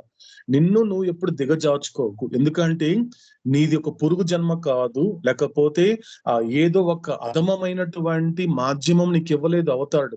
వాటన్నిటిని దాటుకొని వస్తూనే ఆ అధమమైనటువంటి మాధ్యమాల నుండి ఒక ఉన్నతమైనటువంటి పరిపూర్ణమైన మాధ్యమం నీకు ఇచ్చాడు అవుతాడు. అది అంటే ఎలాంటిది మాధ్యమం అంటే, ఇప్పుడు నువ్వు రాముని చూసినా, కృష్ణుని చూసినా, జీసస్ ని చూసినా, ఈ లోకాన్ని ఉద్ధరించేవాడు ఏ రూపంలో వస్తాడో ఆ రూపమే నీకు ఇచ్చాడు. ఇంతకు మించిన బెస్ట్ ఎగ్జాంపుల్ ఏం కావాలండి? నిన్ను నువ్వు గొప్పగా ఫీల్ అవడానికి, నా జన్మ చాలా గొప్పది, ఏది జరిగినా జరగకపోయినా నా జన్మ గొప్పది, భగవంతుడు నాకు ఒక కానుకగా మరొక అవకాశం ఇచ్చాడు అని నిన్ను నువ్వు సగర్వంగా ఫీల్ అవ్వాల్సిన విషయం. ఎట్టి పరిస్థితుల్లో కూడా దిగజార్చకూడదు ఈ జన్మని, లేకపోతే ఈ జీవితాన్ని. ఎందుకు నా జీవితము అనేటువంటి నిన్ను నువ్వు అలా దిగజార్చుకోకు, ఎందుకంటే మళ్ళీ చెప్తున్నాడు అవుతాడు, is the highest and perfect form. ఇది ఎటువంటి జన్మ అంటే ఉన్నతమైన జన్మ, ఉన్నతమైనటువంటి మాధ్యమము, మరియు ఒక పరిపూర్ణమైనటువంటి రూపంతో ఉండే మాధ్యమము. ముఖ్యంగా పరిపూర్ణమైన మాధ్యమము, పర్ఫెక్ట్ ఫామ్ అని అవుతాడు. ఎందుకంటే పర్ఫెక్షన్ అంటే ఏంటి అన్నప్పుడు స్వస్వరూప ఎరుక సాధించడమే పర్ఫెక్షన్. మనిషికి పరిపూర్ణత ఎప్పుడు వస్తుంది అన్నప్పుడు, నువ్వు పుట్టిన ప్రతిసారి పూర్ణత సిద్ధిస్తోంది, తర్వాత సంపూర్ణత కూడా నువ్వు సాధిస్తున్నావు, బాగానే ఉంది. కానీ నీ జీవితం ఇంకా నీకు సంపూర్ణం అంటే పూర్తి అవ్వలేదు. పూర్ణత వచ్చినా కూడా నువ్వు మళ్ళీ లోకానికి రావాల్సిందే, సంపూర్ణంగా గడిపినా కూడా నువ్వు లోకానికి రావాల్సిందే. కానీ లోకానికి రానివాడు ఒకవేళ రావాలనుకుంటే తరింపచేసేవాడి విధంగా ఎలా వస్తాడు అంటే, ఆ పరిపూర్ణత సాధించిన వాడే, అదే పర్ఫెక్షన్. ఆ పర్ఫెక్షన్ కి అలా గురువుగా వచ్చిన వాడిని అవతాడని చెప్పాడు, పర్ఫెక్ట్ మాస్టర్ అన్నాడు. అలాంటి సద్గురువులు వాళ్ళంతా కూడా, కాబట్టి వాళ్ళకి ఇచ్చినటువంటి పర్ఫెక్ట్ ఫామ్ ని గుర్తుంచుకొని సద్వినియోగం చేసుకున్నారు. కాబట్టి అవతార పురుషుడు మళ్ళీ వాళ్ళని ఈ లోకానికి తరింపచేసే గురువులా పంపారు. కాబట్టి అటువంటిది ఈ యొక్క మానవ రూపము. రెండోది ఏం చెప్తున్నాడు అవుతాడు? సంస్కారాల గురించి చెప్తున్నాడు మనకి. రెండో పాయింట్ మనకి నిన్న కంక్లూషన్ పాయింట్ లో చెప్పినటువంటి ఈ యొక్క మాధ్యమం గురించి, ఈ రూపం గురించి, ఈ మానవ శరీరం గురించి చెప్పాడు. రెండోది ఏంటి అన్నప్పుడు ఇక్కడ స్పష్టంగా ఒక మాట చెప్పాడు అవుతాడు. ఏం చెప్పాడు? ఈ సంస్కారాలని నువ్వు ఏ విధంగా ఖర్చు పెట్టాలి అంటే, యూ షుడ్ అంటే to experience and completely exhaust all impressions. ఇలాని అర్థం చేసుకోవాలండి. ఇది పూర్తిగా నువ్వు దానిని ఎగ్జాస్ట్ చేసుకోవాలి, ఎక్కడ మిగిల్చుకోకూడదు. ఎందుకంటే నువ్వు రేపు శరీరం విడిచిపెట్టిన తర్వాత నీ యొక్క చైతన్యము నీ ఆత్మ మీద కేంద్రీకృతం అవ్వాలి తప్ప సంస్కారాల మీద కేంద్రీకృతం అవ్వకూడదు. ఈ కండిషన్ గుర్తుపెట్టుకోండి మీరు. మరు జన్మ రాకూడదు, మళ్ళీ లోకానికి, మళ్ళీ తల్లికి పని చెప్పకూడదు, మళ్ళీ అనవసరంగా ఈ లోకానికి వచ్చి మళ్ళీ కొనసాగింపని చేయకూడదు అంటే ఒక్కటే చెప్తున్నాడు అవుతాడు. ఎందుకంటే మన సెకండ్ పార్ట్ లో నేర్చుకున్న విషయం ఏంటి అన్నప్పుడు, అక్కడ స్టోన్ కి తెలియదు నా యొక్క చైతన్యం అనేది నాకు శరీరం లేకపోయినా నా చైతన్యము సంస్కారాల మీదనే కేంద్రీకృతం అయి ఉంది అనే విషయము నేను రాతిగా ఉన్నప్పుడు నాకు తెలియదు. ఎందుకంటే అక్కడ ఉండేసరికి నాకున్న కాన్షియస్నెస్ స్లైటెస్ట్, అక్కడ నాకు అవకాశం లేదు. అక్కడ నుండి యానిమల్ వచ్చినప్పటికీ కూడా, జంతువుగా వచ్చినప్పటికీ కూడా అప్పుడు కూడా నాకు తెలియదు. ఇప్పుడు జంతువు నుండి మరొక జంతువు దగ్గరికి వెళ్ళేటప్పటికి మధ్యలో గ్యాప్ లో కూడా నా యొక్క చైతన్యం అనేది దేని మీద కేంద్రీకృతం అయి ఉంది? ఆ సంస్కారాల మీద కేంద్రీకృతం అయి ఉంది. అది కూడా జంతువుగా ఉన్నప్పుడు నాకు తెలియదు. కానీ మనిషిగా వచ్చేసరికి ఇక్కడ స్పష్టంగా చెప్తున్నాడు అండి, కంక్లూషన్ పాయింట్లు అవుతాడు. సెకండ్ పాయింట్ లో మాత్రము అందుకే మనకి బోల్డ్ లెటర్ లో ఉంటుంది, అది కంప్లీట్లీ. ఎక్కడ కూడా మిగిల్చకండి సంస్కారాలని, ఎంత వరకు దానిని పూర్తిగా ఎగ్జాస్ట్ చేసేసేయండి. అలా ఎగ్జాస్ట్ చేస్తే తప్ప కొత్త సంస్కారాలు తయారవ్వవు, అక్యుములేట్ చేసుకోవు. ఆ విధంగా అంటే దీన్ని బట్టి ఏం చెప్తున్నాడంటే అవుతాడు, ఏ విధంగా గ్రాస్ ఇంప్రెషన్ నుండి సటిల్ ఇంప్రెషన్ కి రావాలి, ఏ విధంగా సటిల్ ఇంప్రెషన్ నుండి మెంటల్ ఇంప్రెషన్ కి రావాలి, ఏ విధంగా మెంటల్ ఇంప్రెషన్ నుండి ఫైనల్ గా నో ఇంప్రెషన్ స్టేట్ కి వెళ్ళాలి. అంటే దీన్ని బట్టి ఏం చెప్తున్నాడు మనకి అవుతాడు, ఏ విధంగా సంస్కార రహితం అవ్వాలో చెప్తున్నాడు. సంస్కార రహితం అవ్వాలంటే ఏం చెయ్యాలి? పూర్తిగా దేనిని అనుభవించాలి? పూర్తిగా అన్ని సంస్కారాలని ఖర్చు పెట్టి తీరేయాలి. అప్పుడు మాత్రమే నీకు వచ్చేటువంటి గొప్ప అవకాశము, గొప్ప ఫలితం ఏంటి? నీ స్వస్వరూపం యొక్క ఎరుక నీకు కలుగుతుంది. అంతటితో నువ్వు వచ్చిన పని పూర్తవుతుంది. అంతటితో నీ యొక్క పరిపూర్ణత అనేది నీకు సిద్ధిస్తుంది. నువ్వు ప్రాప్తింప చేసుకుంటావు. పరిపూర్ణత అనేటువంటి అనుభవం నువ్వు తెచ్చుకోవాలి. మనకి గతంలో ఏం చెప్పాడు అవుతాడు? నేనేం చేస్తాను, నేను ఎందుకు అవతరించాను అంటే అవగాహన ఇవ్వడానికి, భ్రాంతికి సంబంధించినటువంటి ఆ శూన్యానికి సంబంధించినటువంటి అవగాహన నీకు కల్పించడానికి నేను అవతరించాను. కాబట్టి ఈ భ్రాంతిని నువ్వు ఎప్పుడు విడిచిపెట్టగలుగుతావు? ఎప్పుడైతే నువ్వు ఆ భ్రాంతి యొక్క అబద్ధంగా నువ్వు అనుభవించినప్పుడు నా ద్వారా ఆ భ్రాంతిని విడిచిపెడతావు. అదే సంస్కార రహితము, అదే ఆత్మ సాక్షాత్కారము, అదే పరిపూర్ణతను అనుభవపూర్వకంగా సిద్ధింప చేసుకోవడము. ఇది మనకి నిన్నటి వరకు చివరిగా చెప్పినటువంటి మాట. ఓకేనండి. సో ఈ రోజు మనల్ని మౌతాడు థర్డ్ పార్ట్ కి తీసుకెళ్తున్నాడు. సో 3వ భాగానికి వచ్చామండి. సో 2 భాగాలు పూర్తి చేస్తూ అవుతాడు. సో మనకి 3వ భాగాన్ని తీసుకొస్తున్నాడు. సో ఇక్కడంతా కూడా మనకి ఉన్నటువంటి ఈ 3 పేజీల్లో కూడా దీనికి సంబంధించినటువంటి లక్షణాలు, మళ్ళీ నిన్నటి నా కథ గురించి చెప్తున్నాడు కాబట్టి అందులో ఉన్నటువంటి లక్షణాలని కాస్త క్లుప్తంగా చెప్తాడు ఈ యొక్క థర్డ్ పార్ట్ లో. సో ఈ characteristics of the different kingdoms అని ఏదైతే ఉందో ఇందులో ఒక క్లుప్తంగా ఉంటుందండి. ఎక్కడైతే మనము నిన్నటి నా కథలో ఎటువంటి ప్రయాణం చేశానో, ఎటువంటి మాధ్యమాలతో అసోసియేట్ అయ్యాను, ఎటువంటి మాధ్యమాలతో ఐడెంటిఫై అయ్యాను, ఎటువంటి మాధ్యమాల నుండి డిసోసియేట్ అయ్యాను అనేటువంటి అన్ని ప్రక్రియలని ఒక క్లుప్తంగా, ఒక బ్రీఫ్ గా మనకి ఈ పార్ట్ లో మనకి అవతాడు అందించబోతున్నాడు కాబట్టి సో దానిని మనం ఆలకించే ప్రయత్నం చేద్దాం. సో కాబట్టి ఈ థర్డ్ పార్ట్ లో అవతాడు అందించేటువంటి మాటల్ని మొదటగా అంజప్ప గారు మరియు అక్కమ్మ గారి ద్వారా ఆలకిద్దాం. శాశ్వత ప్రీతం అవతార్ మెహర్ బాబా కీ జై. భాగము 3, విభిన్న రాజ్యాలు, వాటి లక్షణాలు. పారా 28, 1. To achieve complete development of consciousness in the human form, the evolutionary process had to take 7 major leaps via from stone to metal form, metal to vegetable form, vegetable to worm form, worm form to fish, from to fish form to bird, from bird to animal, and finally from animal to the human being, each processing different characteristics. శాశ్వత ప్రియతమ Avatar Meher బాబా key జై. మానవ రూపంలో సంపూర్ణమైన చైతన్య వికాసాన్ని పొందడానికి గాను పరిణామ ప్రక్రియ 7 ప్రధానమైన లంఘనాలు, సుదీర్ఘమైన గంతులు వేయాల్సి ఉంటుంది. ఆ లంఘనాలు రాయి నుండి లోహానికి, లోహం నుండి వృక్షానికి, వృక్షం నుండి క్రిమికి, క్రిమి నుండి చేపకు, చేప నుండి పక్షికి, పక్షి నుండి జంతువులకు, చివరిగా జంతువు నుండి మానవునికి సంభవిస్తాయి. ప్రతి రాజ్యము విభిన్నమైన లక్షణాలు కలిగి ఉంటుంది.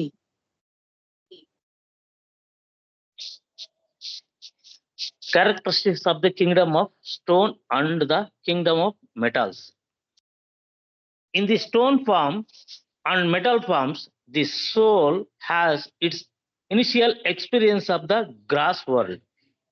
The kingdom of metals, like the kingdom of stones, is inorganic and solid.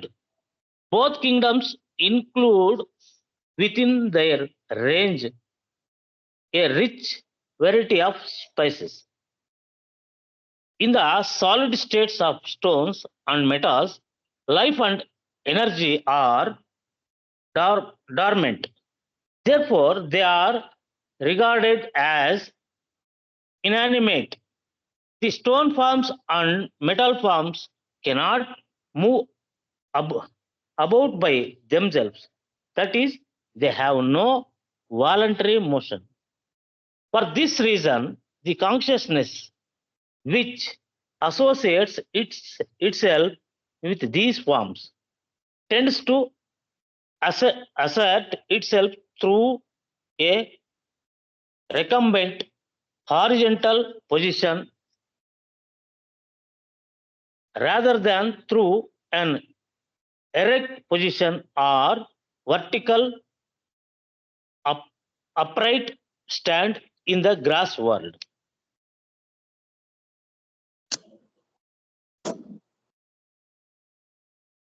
రాతి మరియు లోహ రాజ్యాల లక్షణాలు.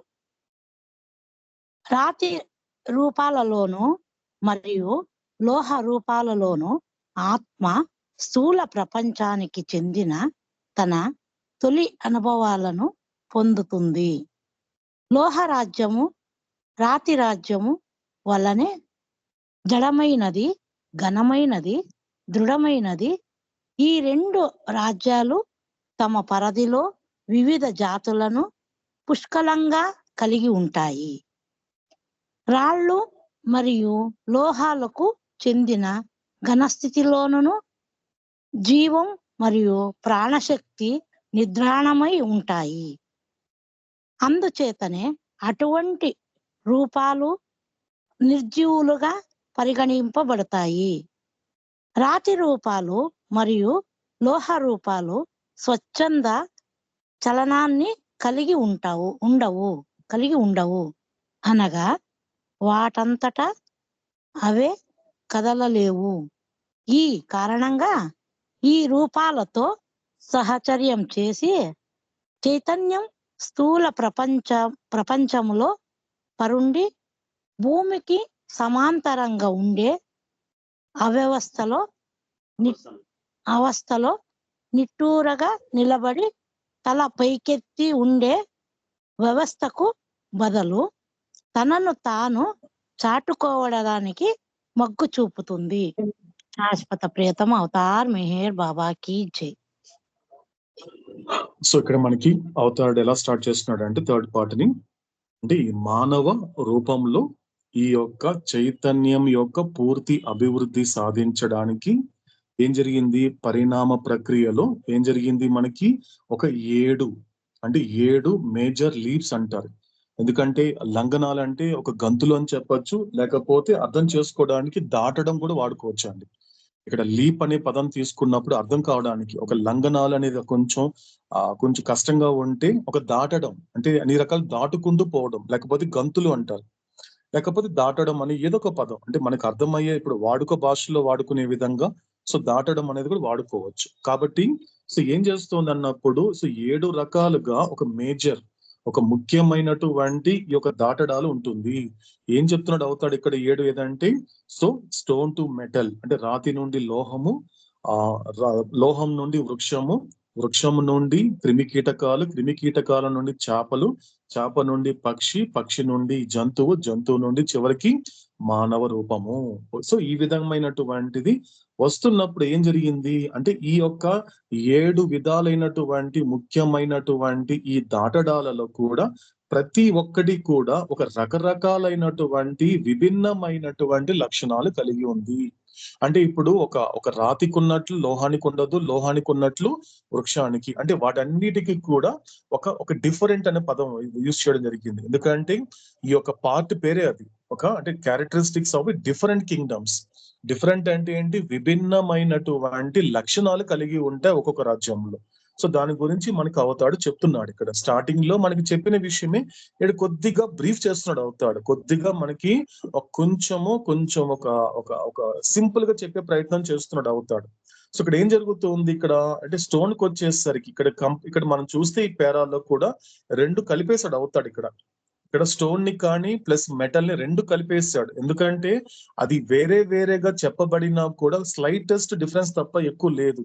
ఎందుకంటే ఈ రెండిటికి ఉన్నటువంటి కాన్షియస్నెస్ మాత్రం ఒకటేనండి, స్లైటెస్ట్ అన్నాడు అవుతాడు అకార్డింగ్ టు మనకి డివైన్ థింగ్ చార్ట్ నెంబర్ 10 ప్రకారం.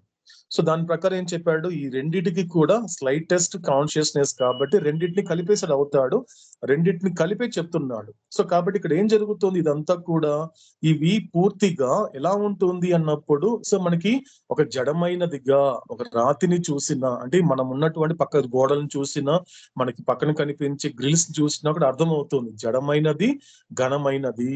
కాబట్టి ఇవన్నీ కూడా ఎలా ఉంటుంది, పుష్కలంగా ఉంటుంది. రాళ్ళు లోహానికి చెందిన ఘన స్థితిలో జీవం మరియు ప్రాణశక్తి నిద్రాణమై ఉంటుంది. కాబట్టి వాళ్ళ ప్రాణశక్తి దీనికి లేదని చెప్పడానికి లేదు, కానీ నిద్రాణమై ఉంటుంది. ఇప్పుడు పడుకున్న వ్యక్తి బ్రతికున్నాడా లేదా అని ఎలా చెప్పగలుగుతావు? పడుకున్న వ్యక్తి బతికే ఉన్నాడు, కానీ అతను చలనం ఉంది. ఎలా ఉంది? నిద్రాణమై ఉంది.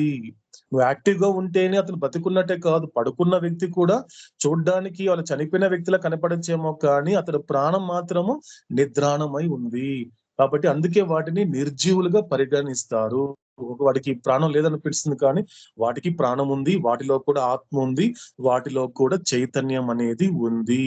కాబట్టి ఇక్కడ ఏంటి, ఇక్కడ ఈ రెండిటిని కలిపి ఉన్నటువంటి లక్షణం ఏంటి, ఆ రెండిటికి కూడా స్వచ్ఛంద చలనం, తనకు తాను కదలలేవు. ఒక రాయిని కానీ ఒక లోహాన్ని కానీ మనం కదిలించాలి అంటే మనం కదిలిస్తే కదులుతాయి తప్ప అవి కదలలేవు. కాబట్టి సో ఈ విధంగా ఎలా ఉంటుంది ఎందుకు ఎలా ఉంటుందంటే, ఈ స్థూల ప్రపంచంలో అటువంటి రూపాలు ఒకటి పడుండి కింద సమాంతరంగా ఉంటుంది. మనం ఒక కొండను చూసినా ఎలా ఉంటుంది, సమాంతరంగా ఉండే అవస్థలో ఉంటుంది. అంటే నిటారుగా ఉండవు, ఒక చెట్లులాగా పైన అలా పైన స్ట్రైట్ గా ఉండవు, అవన్నీ నిటారుగా అంటే భూమికి సమాంతరంగా ఉంటుంది. కాబట్టి అలా ఉండడానికి తనను తాను మొగ్గు చూపుతుంది. ఎందుకంటే తనకు ఉన్నటువంటి స్లైటెస్ట్ కాన్షియస్నెస్ వల్ల వేరే దానికి అవకాశం లేదు, కాబట్టి ఆ విధంగానే మొగ్గు చూపుతుంది అనేది ఒక బ్రీఫ్ ఇచ్చాడు అవుతాడు మనకి ఈ యొక్క పేరాలో. సో తర్వాత మనకి అవుతాడు ఏం చెప్పబోతున్నాడు అనేటువంటి విషయాన్ని మనం నగేష్ గారు మరియు నర్మదా గారి ద్వారా ఆలకిద్దాం.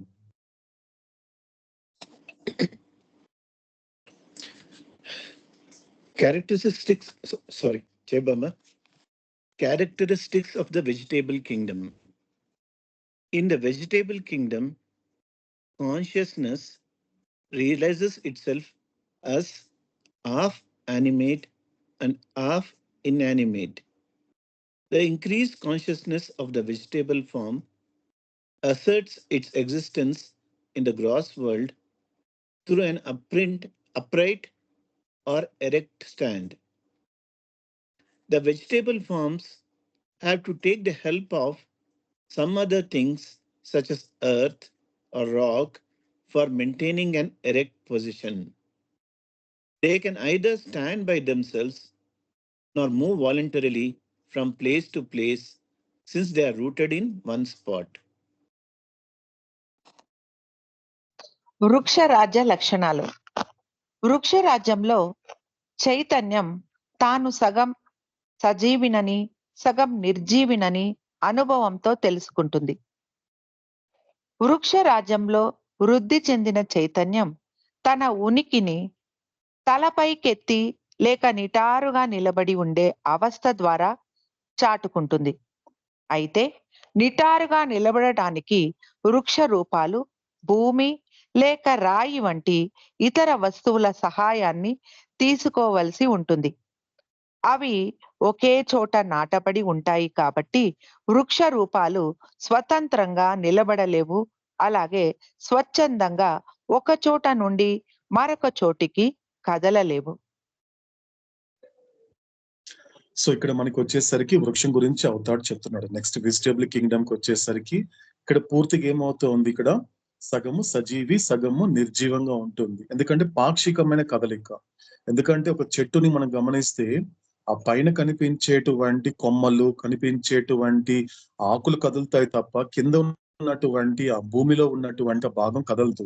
అంటే ఒక పాక్షికమైనటువంటిది. అంటే ఇక్కడికి వచ్చేసరికి ఎటువంటి చైతన్యం ఉంది అన్నప్పుడు సో స్లైటెస్ట్ నుండి స్లైట్ కి వచ్చింది. వెజిటేబుల్ కి వచ్చేసరికి అంటే ఇక్కడ స్టోన్ కి మెటల్ కి సంబంధించినంత వరకు స్లైటెస్ట్, ఇక్కడికి వెజిటేబుల్ కి వచ్చేసరికి స్లైట్ వచ్చింది. కాబట్టి స్లైట్ కాన్షియస్నెస్ వచ్చేసరికి ఏం జరిగింది, ఆ సంస్కారాలు పెరగడం వలన ఎంతవరకు ఎవాల్వ్ అయింది అంటే వెజిటేబుల్ కి వచ్చేసరికి అలా స్లైట్ కి వచ్చేసరికి ఏమనిపించింది, ఒక పాక్షికమైన కదలిక అనేది రావడం జరిగింది. అదే విధంగా ఎందుకంటే అది కూడా ఒక పైకి వెళ్ళగలదు, అంటే పైన ఎదగగలదు, పైకి రాగలదు. కానీ ఏం జరుగుతుంది, కానీ దానికి ఇతరుల సహాయం కావాలి. ఇప్పుడు చూడండి, మనం ఏదైనా చెట్టు నాటినప్పుడు అది పెరుగుతున్నప్పుడు మాత్రమే మనం ఏదో దారం కట్టడము, లేకపోతే ఆ పక్కన ఏదో ఒక చెట్టు ఏదో ఒక కర్ర నాటడము చేస్తే కొంచెం పెరిగేసరికి అది అవసరం లేదు, ఆటోమేటిక్ గా స్ప్రెడ్ చేసుకుంటూ అది పెరుగుతూ వెళ్ళిపోతుంది, మహావృక్షం అయిపోతుంది. అప్పుడు ఈ పక్కన ఉన్న కర్రలు దాంతో పని లేదు. అంటే మొదటిగా మాత్రం సహాయం తీసుకోవాల్సి ఉంటుంది. కాబట్టి అది ఒకే చోట నాటబడి ఉంటుంది కాబట్టి అది కూడా ఏంటి, ఒక పూర్తి కదలిక ఉండదు. ఎలాగైతే ఒక రాతి విషయంలో, లోహం విషయంలో ఎలాగైతే అది స్వచ్ఛందంగా పూర్తిగా కదలలేవు, కానీ ఇక్కడ వచ్చేసరికి మాత్రము పాక్షికమైన, అంటే ఒక కదలిక ఉంది తప్ప అది ఒక చోట నుండి మరో చోటకి వెళ్ళేటువంటి పరిస్థితి ఈ వృక్షాలు కూడా ఉండదు. కాబట్టి అది ఒక చోట నుండి మరో చోటకి కదలలేవు. అంటే ఒక పాక్షికమైన కదలిక తప్ప పూర్తి కదలిక అనేటువంటిది స్లైట్ కాన్షియస్నెస్ పొందినటువంటి ఈ కింగ్డమ్ లో అది సాధ్యపడదు అంటున్నాడు అవుతాడు. ఇది కూడా మనకి బ్రీఫ్ చేశాడు, యాక్చువల్ గా క్లుప్తంగా మనకి అందిస్తున్నాడు. సో తర్వాత అవుతాడు ఏం చెప్తున్నాడు అనేటువంటి విషయాన్ని మనము ఆంజనేయులు మరియు రజనీ గారి ద్వారా ఆలకిద్దాం.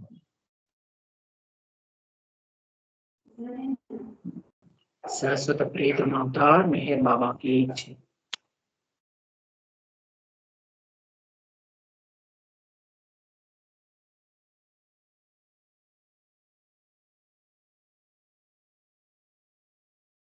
Characteristics of the kingdom of worms.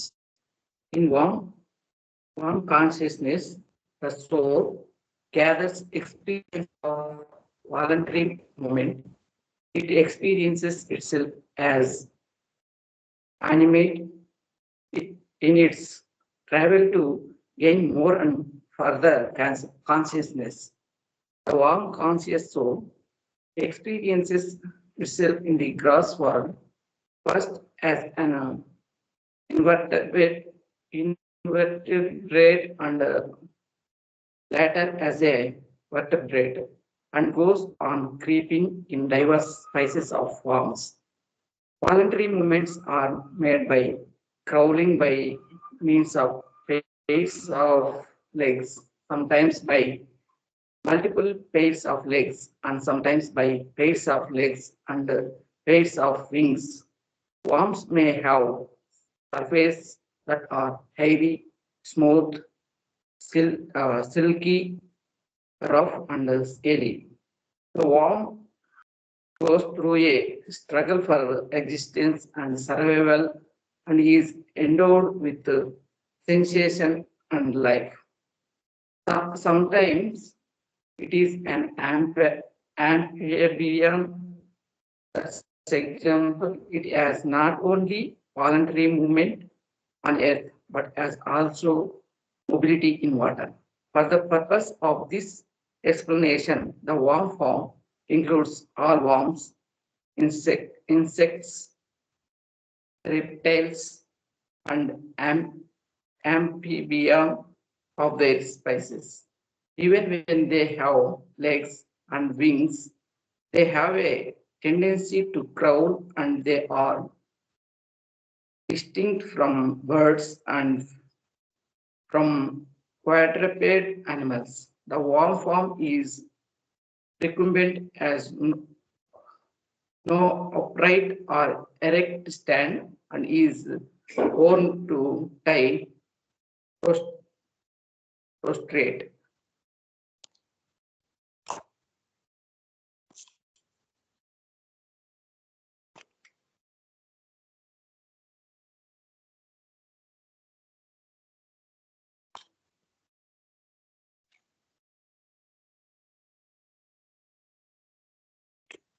క్రిమి చైతన్యంలో ఆత్మ స్వచ్ఛంద చలనం యొక్క అనుభవాలను కూడబెట్టుకుంటుంది. తానొక జీవననే అనుభవాన్ని పొందుతుంది. మరింత అధికమైన ఉన్నతమైన చైతన్యాన్ని పొందే ప్రయాసతో క్రిమి ఎరుక గల ఆత్మ స్థూల ప్రపంచంలోని విభిన్న క్రిమి జాతులలో మొదట వెన్నెముక లేని దానిగా, తరువాత వెన్నెముక కలదానిగా అనుభవం పొందుతూ ప్రాకుతూ ఉంటుంది.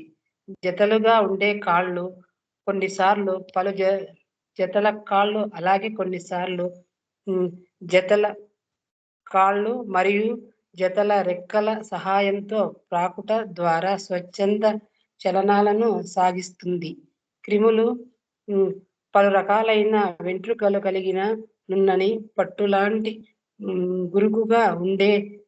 గరుకుగా ఉండే లేక పొలుసులు గల శరీర ఉపరితలాలను కలిగి ఉంటాయి. ఉనికి కోసం మరియు మనుగడ కోసం క్రిమి పోరాటం సలుపుతుంది. ఇంద్రియ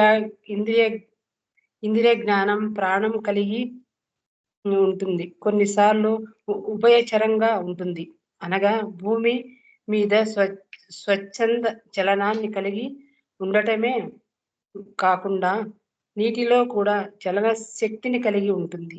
ఈ వివరణ నిమిత్తం క్రిమి రూపం అనేది తనలో అన్ని రకాల క్రిములను, కీటకాలను, సరీసృపాలను, ఉభయచరాలను వాటి జాతులతో సహా కలిగి ఉంటుంది అని గ్రహించాలి. క్రిమి రూపాలకు కాళ్ళు మరియు రెక్కలు ఉన్నప్పటికీ అవి ప్రాగడానికే మొగ్గు చూపుతాయి. అవి పక్షుల నుండి 4 కాళ్ళు జంతువుల నుండి వేరుగా ఉంటాయి. క్రిమి రూపం పరుండి ఉండే అవస్థలో ఉంటుంది. తలపైకెత్తి నిటారుగా నిలబడి ఉండదు మరియు సాష్టాంగ పడి ఉండడానికే మొగ్గు చూపుతుంది.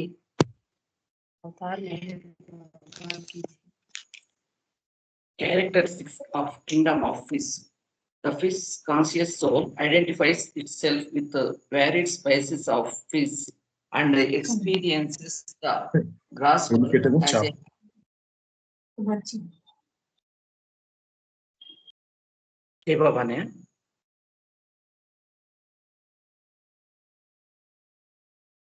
Yes, continue.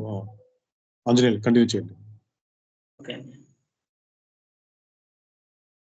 The fish conscious soul identifies itself with varied species of fish and experiences the grass world as living character in water, a vertebrate endowed with life and sensation and voluntary motion. And as finds it goes through a struggle for sustenance and survival. The fish conscious soul does not assert its existence in the grass world through an erect stand, but experiences itself as recumbent, never holding its head high and erect.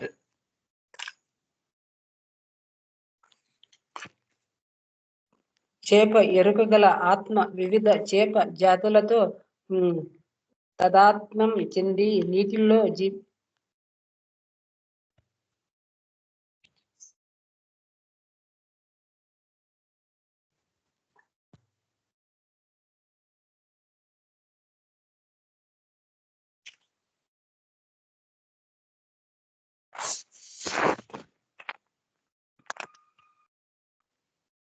నీటిలో జీవించే ప్రాణిగా ప్రాణం, ఇంద్రియ జ్ఞానం, స్వచ్ఛంద గమనాలను కలిగి ఉండే వెన్నెముక గల ఒక ప్రాణిగా స్థూల ప్రపంచాన్ని అనుభవిస్తుంది మరియు రెక్కలు కలిగి ఉంటుంది. ఇది పోషణ కోసం, మనుగడ కోసం పోరాటం సలుపుతుంది. చేప ఎరుక గల ఆత్మ తన ఉనికిని నిటారుగా నిలబడి ఉండే అవస్థ ద్వారా తనను తాను చాటుకోదు, కానీ పరుండి ఉంటూ ఎప్పుడూ తలపైకెత్తి నిటారుగా ఉండలేని అవస్థను అనుభవిస్తుంది.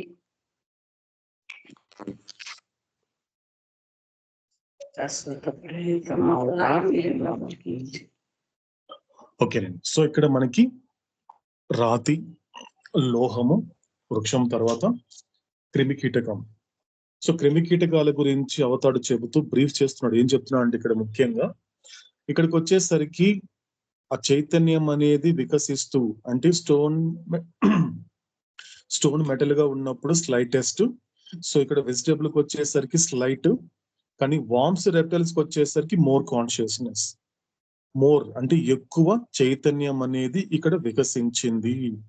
సో చైతన్యం అనేది ఇక్కడ వికసించేసరికి ఏం జరిగింది అన్నప్పుడు మొట్టమొదటిగా గుర్తుపెట్టుకోవాల్సింది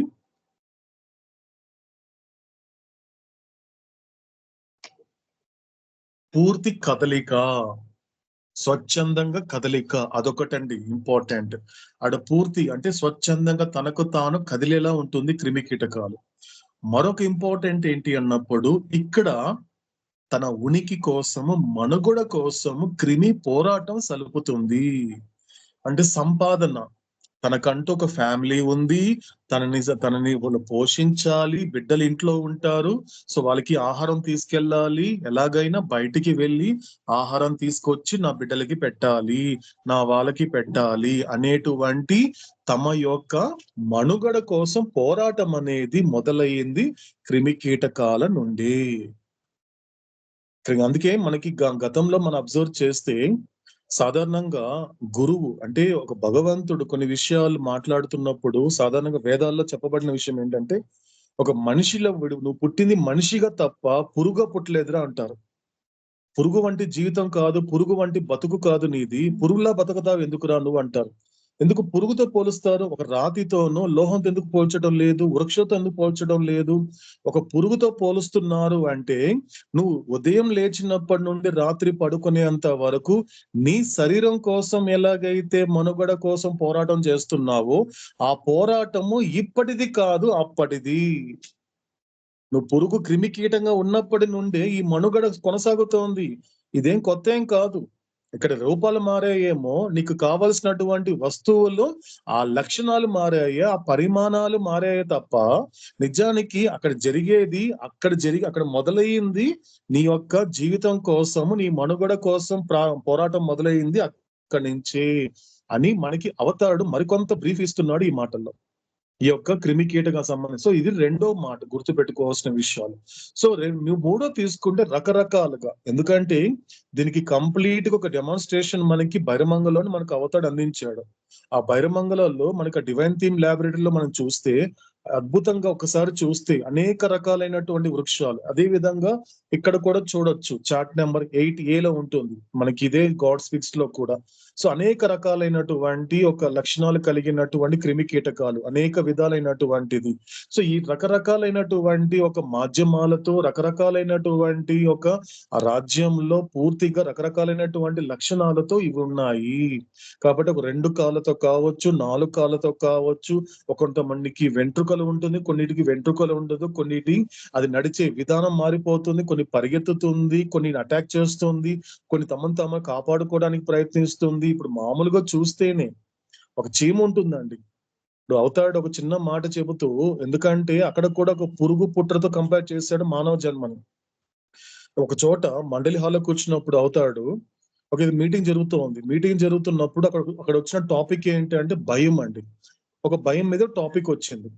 అంటే భయం గురించి ప్రతి మనిషి భయపడుతున్నాడు బాబా, ఆ భయం లేకుండా ఎలా ఉండాలి అంటే, అసలు మనిషిగా నీకెందుకు భయము? నువ్వు మనిషివి కదా, నువ్వు మానవుడివి కదా, నువ్వు పురుగు పుట్రవి కాదన్నప్పుడు అదేంటి బాబా అలా అంటావు అన్నప్పుడు, ఓకే నీకు అర్థం కాలేదు కదా అని చెప్పినప్పుడు ఈ రుచిని బయట ఏదైనా చీమ కనబడితే తీసుకురామన్నాడు. ఒక చీమను తీసుకురా అన్నప్పుడు, చీమ సాధారణంగా ఎలా ఉంటుంది అంటే, మనము మన కళ్ళ ముందు నేల మీద పెట్టామనుకోండి, అది ఏదైనా ఒక చక్కెర లాంటిది అలా పెట్టామనుకోండి, దాని వైపు డ్రాగ్ చేస్తుంది, దాని వైపు పరిగెత్తుకుంటూ వస్తుంది చీమ అనేది. కానీ ఆ చీమ ఈ చక్కెర దగ్గరకు వచ్చే లోపల నువ్వు దాన్ని కాస్త భయపెట్టే ప్రయత్నం చేసావంటే ఆ చక్కెర వదిలేసి వెళ్ళిపోతుంది, పారిపోతుంది. భయము ఈ మనిషి జన్మలోనే లేదు, అక్కడి నుంచి ఉందని చెప్పాడు అవుతాడు.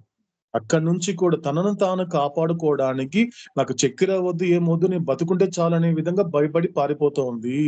మీరందరూ కూడా అదే కదా, ఈ లైఫ్ లో ఏదైతే పొందాలో, ఏ లక్ష్యం అయితే గమ్యాన్ని పొందేటువంటి ఆ ప్రక్రియలో భాగంగా జీవితంలో ఏదైనా డిస్టర్బెన్స్ వచ్చినప్పుడు, ఏదైనా ఇబ్బందులు వచ్చినప్పుడు వాటికి భయపడి పారిపోతున్నారే.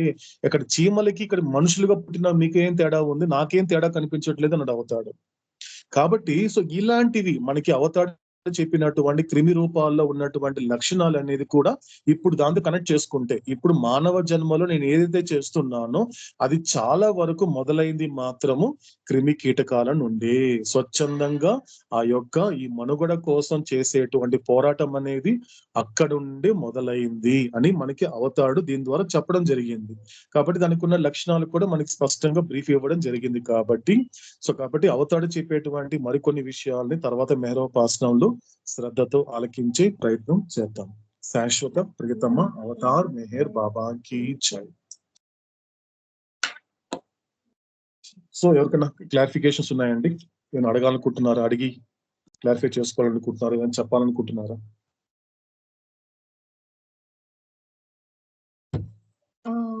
జై మెహర్ బాబా అన్నయ్య. జై మెహర్ బాబా మీనాక్షి.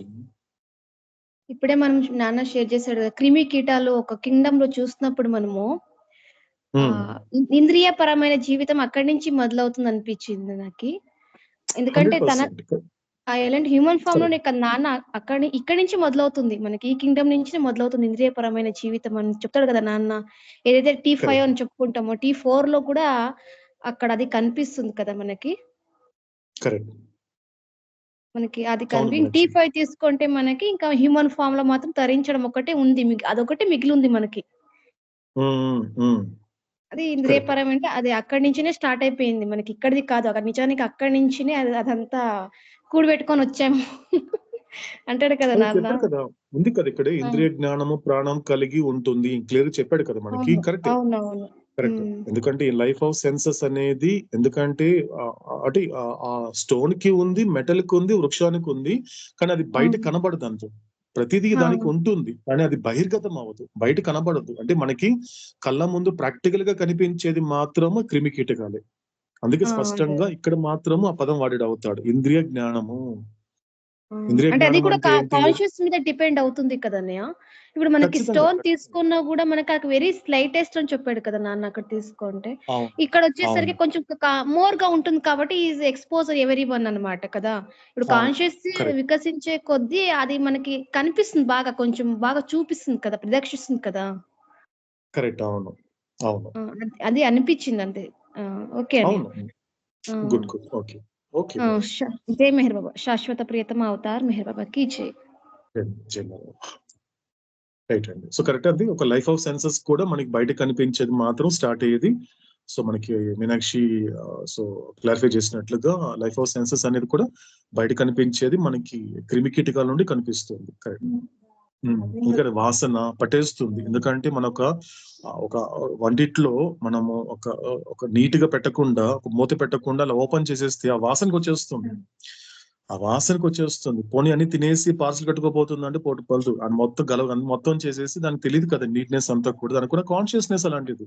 అందుకే నువ్వు జాగ్రత్తగా పెట్టుకోవాలి. కాబట్టి ఆ వాసన పట్టేస్తుంది. ఏ పురుగు పుట్ర కానీ, బల్లులు కానీ, లేకపోతే చీమలు కానీ, లేకపోతే ఏదైనప్పటికీ కూడా అలా వాసన పట్టి వచ్చేస్తాయి. నీట్ గా ఉంటే రాదు, ఎందుకంటే ఆ వాసన అది కూడా బాగుంది. ఫర్ ఎగ్జాంపుల్ నీట్ గా పెట్టుకున్నా కూడా ఆ వాసన నచ్చదు దానికి. నీట్ గా పెట్టుకున్నాం అనుకోండి, మన ప్లాట్ఫామ్ ని కిచెన్ లో నీట్ గా మెయింటైన్ చేసేసి మొత్తం కంప్లీట్ గా చక్కగా అన్నిటినీ పార్సిల్ లో చక్కగా మూతలు పెట్టేసాం అనుకోండి, నీట్ గా మెయింటైన్ చేసి అది దానికి నచ్చని మా వాసన.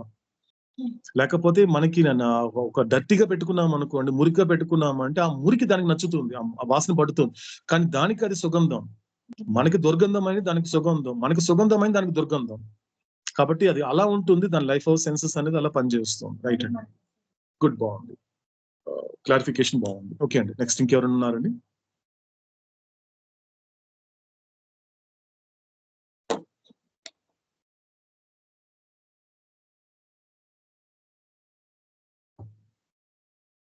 ఓకేనండి. సో క్లారిఫికేషన్ ఏం లేకపోతే మనం next.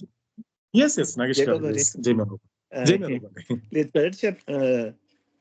Second chapter third chapter was thinking Baba ఎందుకు థర్డ్ చాప్టర్ మళ్ళీ క్యారెక్టరిస్టిక్స్ అంతా ఇచ్చినారంటే, బట్ ఇట్స్ వెరీ ఎసెన్షియల్ అనిపించాయి ఇప్పుడు చదివినప్పుడు.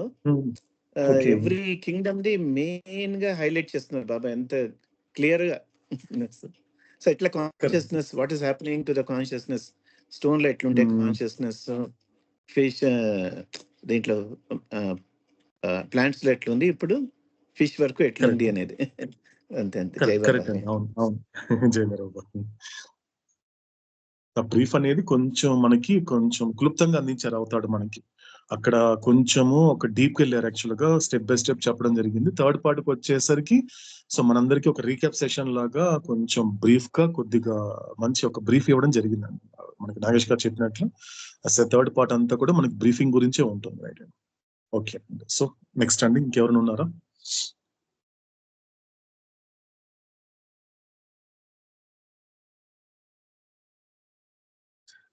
ఓకేనండి. సో అయితే మనకి క్లారిఫికేషన్స్ ఏం లేకపోతే సో మన నెక్స్ట్ సెషన్ మన షెడ్యూల్ కంటిన్యూ చేద్దాం.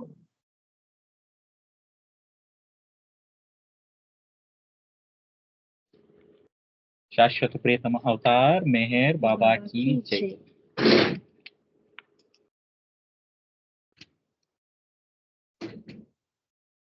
शाश्वत प्रियतम अवतार मेहर बाबा की जय। అంతా అతని ఇచ్చకు వదిలి హాయిగుందాము, జై జై అంటూ జై మెహర్ అంటూ పాడుకుందాము. బాబా బాబా మెహర్ బాబా, బాబా బాబా మెహర్ బాబా. అంతా అతని ఇచ్చకు వదిలి హాయిగుందాము, జై జై అంటూ జై మెహర్ అంటూ పాడుకుందాము. బాబా బాబా మెహర్ బాబా, బాబా బాబా మెహర్ బాబా. నీనా వేదాలు రానేలా, నానా రూపాలు సేవేలా, నీనా భేదాలు రానేలా, నానా రూపాలు సేవేలా. మతమంటూ వ్రతమంటూ మాయకులోనై మ్రగ్గుటయేలా, వ్రతమంటూ మాయకులోనై మ్రగ్గుటయేలా. అంతా అతని ఇచ్చకు వదిలి హాయిగుందాము, జై జై అంటూ జై మెహర్ అంటూ పాడుకుందాము. బాబా బాబా మెహర్ బాబా. పూజా ద్రవ్యాల బాదేలా, తాజా కుసుమాలు సేవేలా, పూజా ద్రవ్యాల బాదేలా, తాజా కుసుమాలు సేవేలా. వేదాలు శాస్త్రాలు నియమ నిష్టల పాటేలా, వేదాలు శాస్త్రాలు నియమ నిష్టల పాటేలా. అంతా అతని ఇచ్చకు వదిలి హాయిగుందాము, జై జై అంటూ జై మెహర్ అంటూ పాడుకుందాము. బాబా బాబా మెహర్ బాబా, బాబా బాబా మెహర్ బాబా. బాబా మెహర్ అనుచు బాబా నామామృతం గొలుచు, బాబా బాబా మెహర్ అనుచు బాబా నామామృతం గొలుచు. స్మరించి ప్రేమించి ప్రేమను పొంది తరించుదాము, స్మరించి ప్రేమించి ప్రేమను పొంది తరించుదాము. అంతా అతని ఇచ్చకు వదిలి హాయిగుందాము, జై జై అంటూ జై మెహర్ అంటూ పాడుకుందాము. బాబా మెహర్ బాబా, బాబా బాబా మెహర్ బాబా. శాశ్వత ప్రియతమ అవతార్ మెహర్ బాబా की జై. ఈ పాటలో బాబా అంటే ఈ పాటను అందించింది డి శ్రీనివాసరావు గారు. అంటే అంతా అతని ఇచ్చకు వదిలే హాయిగా ఉందాము అంటే ఆయన ఇచ్చలో, అంటే ఆయన ఇచ్చకు వదిలేయాలంటే ఏం వదిలేయాలా అంటే నా జీవితంలో ఏం జరిగినా ఏం జరిగిపోయినా అంతా ఆయన ఇచ్చా. జరిగిందంటే ఓకే, జరగలేదన్నా కూడా డబల్ ఓకే. అంటే ఏం జరిగినా నా లైఫ్లో, అంటే మన లైఫ్ అంటే ఇక్కడ మనం ప్రపంచంలోకి వచ్చినాక మనది ఫార్ములా ఉంది కదా, birth and deaths, wise and virtues and సుఖ దుఃఖాలు. వీటిల్లో ఏం జరిగినా కూడా అదంతా భగవంతుని ఇచ్చా, ఆయన ఇచ్చా అని తీసుకుంటే మనకు తేలికైపోతుంది అనమాట. ఆ తేలికైన తర్వాత మనం ఏం చేసే పని లేదు ఇంకా. అంటే ఇంక ముందరికి మనకి మన లైఫ్ లో ఆల్రెడీ భక్తి మార్గం నుంచి మనము ఇప్పుడు అవతారుడు మనకు దొరికిండాడు. ఆల్రెడీ మనం భక్తి మార్గం నుంచి వచ్చినాము, అది ఇంకా చేసే పని లేదు అని ఇక్కడ చెప్తాడు అనమాట. ఇక్కడ మతము లేదు, వ్రతము లేదు, అవసరం లేదు అని చెప్తాడు. తర్వాత పూజ ద్రవ్యాల అంటే పూజలు పునస్కారాలు అవసరం లేదని చెప్తాడు. వేదాలు శాస్త్రాలు అవసరం లేదంటాడు. అంటే ఇవన్నీ అవసరం లేదంటే ఏమీ అవసరం లేదు. ఆయన ఇచ్చికి అన్ని వదిలేసినామంటే మనకి ఏమీ అవసరం లేదు అని ఇక్కడ అవతారుడు చెప్తాడు. ఇంతవరకు అర్థమైంది. శాశ్వత ప్రియతమ అవతార్ మెహర్ బాబా కీ జై.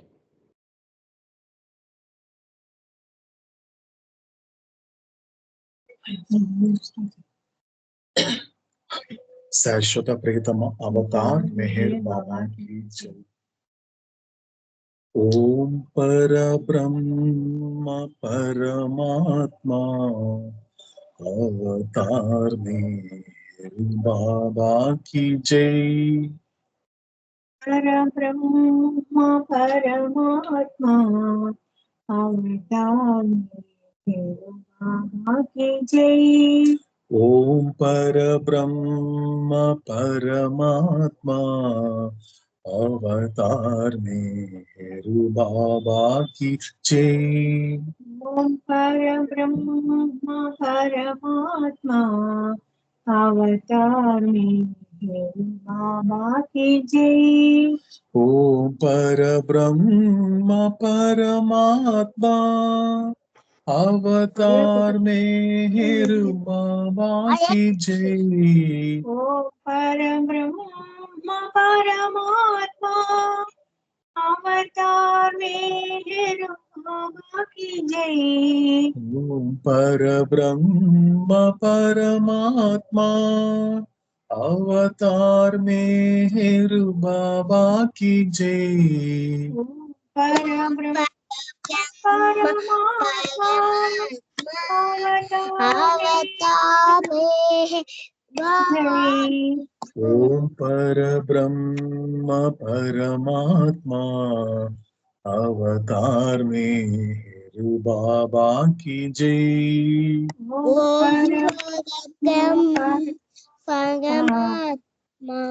అవతార్ మెహర్ బాబా కీ జై. ఓం పరబ్రహ్మ పరమాత్మా అవతార్ మెహర్ బాబా కీ జై. పరబ్రహ్మ పరమాత్మా అవతార్ మెహర్ బాబా కీ జై. ఓం పరబ్రహ్మ పరమాత్మా అవతార్ మెహర్ బాబా కీ జై. పరబ్రహ్మ పరమాత్మా అవతార్ మెహర్ బాబా కీ జై. ఓం పరబ్రహ్మ పరమాత్మా అవతార్ మెహర్ బాబా కీ జై. ఓం పరబ్రహ్మ పరమాత్మా అవతార్ మెహర్ బాబా కీ జై. ఓం పరబ్రహ్మ పరమాత్మా అవతార్ మెహర్ బాబా కీ జై. ఓం పరబ్రహ్మ పరమాత్మా అవతార్ మెహర్ బాబా కీ జై. ఓం పరబ్రహ్మ పరమాత్మా అవతార్ మెహర్ బాబా కీ జై. ఓం పరబ్రహ్మ పరమాత్మా అవతార్ మెహర్ బాబా కీ జై. ఓం పరబ్రహ్మ పరమాత్మా అవతార్ మెహర్ బాబా కీ జై. ఓం పరబ్రహ్మ పరమాత్మా అవతార్ మెహర్ బాబా కీ జై. ఓం పరబ్రహ్మ పరమాత్మా అవతార్ మెహర్ బాబా కీ జై. ఓం పరబ్రహ్మ పరమాత్మా अवतार मेहर बाबा की जय। ओम पर ब्रह्म परमात्मा अवतार मेहर बाबा की जय। ओम परम ब्रह्म परमात्मा अवतार मेहर बाबा की जय। ओम पर ब्रह्म परमात्मा अवतार मेहर बाबा की जय। ओम परम ब्रह्म परमात्मा अवतार मेहर बाबा की जय। ओम पर ब्रह्म परमात्मा अवतार मेहर बाबा की जय। ओम परम ब्रह्म परमात्मा अवतार मेहर बाबा की जय। पर ब्रह्म परमात्मा अवतार मेहर बाबा की जय। ओम परम ब्रह्म परमात्मा अवतार मेहर बाबा की जय। ओम पर ब्रह्म परमात्मा अवतार मेहर बाबा की जय। ओम परम ब्रह्म परमात्मा अवतार मेहर बाबा की जय। ओम पर ब्रह्म परमात्मा अवतार मेहर बाबा की जय। ओम परम ब्रह्म परमात्मा अवतार मेहर बाबा की जय। ओम पर ब्रह्म परमात्मा अवतार मेहर बाबा की जय। ओम परम ब्रह्म परमात्मा अवतार मेहर बाबा की जय। शाश्वत प्रीतम अवतार मेहर अवतार बाबा मेहर बाबा की की जय। जय।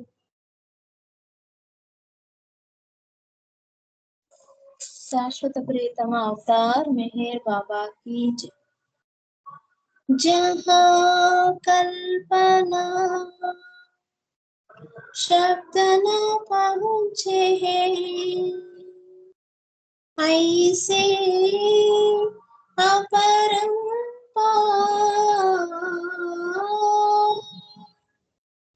नीति नीति वेद पुकारे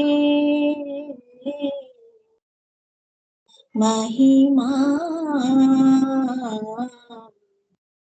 तोरी अपार दिव्य सनातन परम दयागन दिव्य सनातन परम दयागन ಈ ಜಗದೋದಾರೋ मेहर मन आरती स्वीकारो मेहर मन आरती स्वीकारो धूप दीप चंदन चिरचाना भोग लगाना पोलू चढ़ाना तुमरा ही तुमको लौटाना कहे बड़ाई करो मेहर मन आरती स्वीकारो मेहर मन आरती स्वीकारो सकल निधि के तुम कारण हो सकल विश्व तारण हारी हो तुम सम्मोह नहीं तुमसे नहीं हो ये सत्य अवतारो मेहर मन आरती स्वीकारो मेहर मन आरती स्वीकारो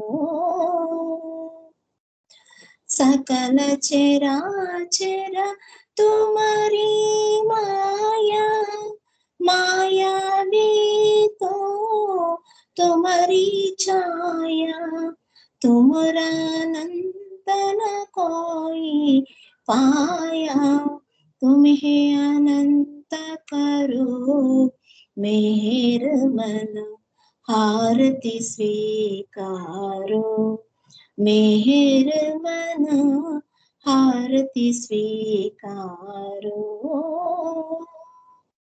अपने को जब जो नहीं जाने, महिमा तुम्हारी क्या पहचाने, जो कुछ भी कहते अनजाने, गुण गाते सुमरो मेहर मन, हारति स्वीकारो मेहर मन, हारति स्वीकारो।